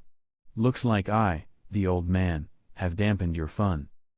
An elderly figure stepped in, an old man with a gray beard, wearing wooden clogs, his loose coat concealing a surprisingly fit body. His air radiated authority, even Nunan users felt it. Is that just Isaac Netero, president of the Hunter Association? By God, the president's here. The crowd erupted. Menki and Bora trembled. Netero stroked his beard and addressed the tense trio, Menki first. Menki, I was informed you approved Tester No.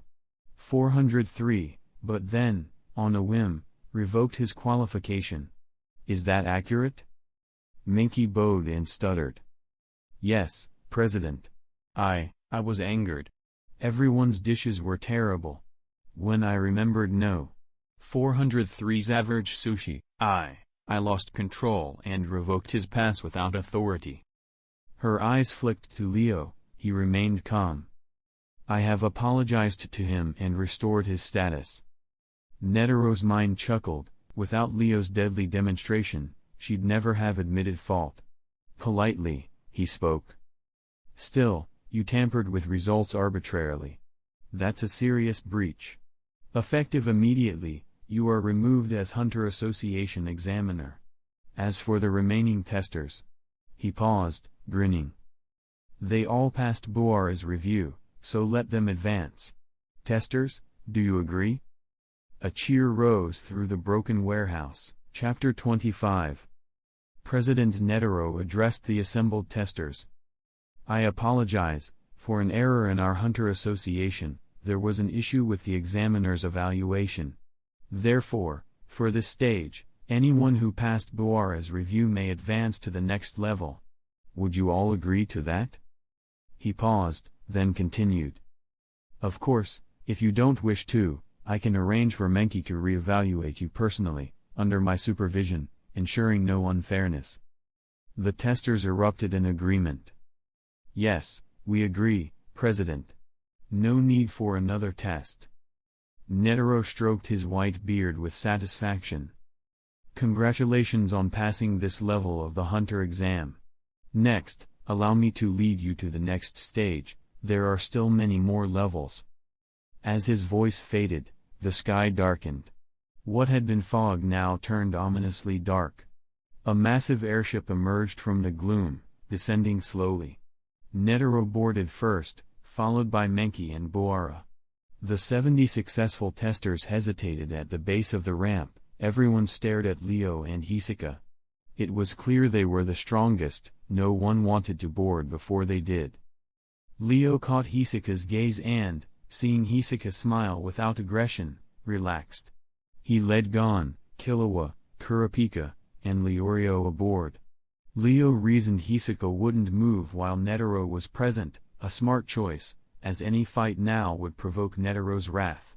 Confident in his own invincibility, Hisaka still wouldn't risk angering the association. Inside the airship, Netero guided everyone to an empty cabin. Menki and Boara were ushered into another room, their duties finished, and to prevent them from leaking test details prematurely. Netero paused before Leo, admiration gleaming in his unspoken thoughts. Remarkable. You're as precise and sharp as a peerless blade, hard to even glance at. Your chi control and bodily finesse. Startling. You mask your prowess well, appearing no more than a novice. Yet beneath that, pure mastery. I'm impressed. He continued aloud. Allow me to reintroduce myself. I'm Isaac Netero, Hunter Association President, and ultimate overseer of this exam. I intended to appear at the previous stage, but unexpected events intervened. He sighed. I bear responsibility. The next level starts tomorrow at 8 a.m. Enough time for rest. His face darkened and tone shifted. I'd planned to test you under exhaustion to increase eliminations, but fate had other ideas. What a shame. The testers masked disappointment. Netero chuckled knowingly. Beside him, the official who'd assigned their exam numbers, a green bean man, stood. Testers, feel free to go to your assigned rooms. Dinner and breakfast will be served. After that, no meals. Fighting on board is strictly forbidden. Violators will be immediately disqualified, possibly arrested. Please take note. Relief washed over the group. Many stole glances at Leo and Hisaka, sharing a cabin with either alone overnight? A terrifying thought. Netero dismissed them. Disband. The 70 advanced testers dispersed. Gon and Killua raced around the airship energetically. Leo didn't care, association rules were in place. Kurapika and Leorio searched for rooms and hoped for restful sleep. Alone in his cabin, Leo collapsed onto the bed, utterly drained. Finally, rest. He sighed. I'm still too weak. With 3 uses of Shinra Tensei, all without consuming Nen, his reserves were depleted. He was effectively a paper tiger. Despite hiding it, both Hisaka and Netero could sense his weakness. Any test from now could kill him. He, Gon, Killua, Kurapika, and Leorio, all indoors amidst potential threats, they couldn't be lax. Leo closed his eyes. Danger must never be near me. When the moment comes, I'll strike Hisaka down. That pervert is a threat. He reflected on Illumi. It wasn't personal. Unless Illumi was ordered or Leo attacked first, they'd remain distant. No grudges, no initiations. Leo resolved, within 7 days he perfect a stronger ultimate move, and kill Hisaka in one strike. Elsewhere on the ship, Hisaka sat in darkness, a single beam illuminating his card tower. With each completed level his face twisted into a bloodthirsty smile. Yes, build it slowly. Savor it. Then, when my patience reaches its limit, I devour him. His laughter echoed, dark and patient. In the examiner's lounge, Menki, Boara, and Satots chatted over dinner. Boara was satisfied. Menki stared distantly, lost in thought. Satots grinned. This year's test takers are impressive, especially those two monsters, Leo and Hisoka. Their showdown in the tunnel nearly wiped out the new recruits. Menki frowned. They fought? Satoshi shook his head. Neither died, a draw. Hisoka was slightly hurt, Leo was unscathed. In pure strength, Leo has the edge. In a fight to the death. Uncertain. Menki clenched her teeth, taking a large bite of steak, her attempt at revenge. He's that strong. She touched her neck, still fresh from the blade's pressure. I'll never let that bastard off. I'll get my revenge. Buara and Satoshi exchanged worried glances. Leo was a genuine monster. Even with her grudge, Menki had little chance. She'd need support from many powerful hunters. But they wouldn't risk antagonizing him without reason. Menki shook herself and sighed. It's my fault, but blame that pervert Hisoka. He provoked me with that murderous intent. Otherwise, I wouldn't have gone after Leo. Besides, he's so handsome. She didn't say the last line aloud, but quietly mouthed it to herself.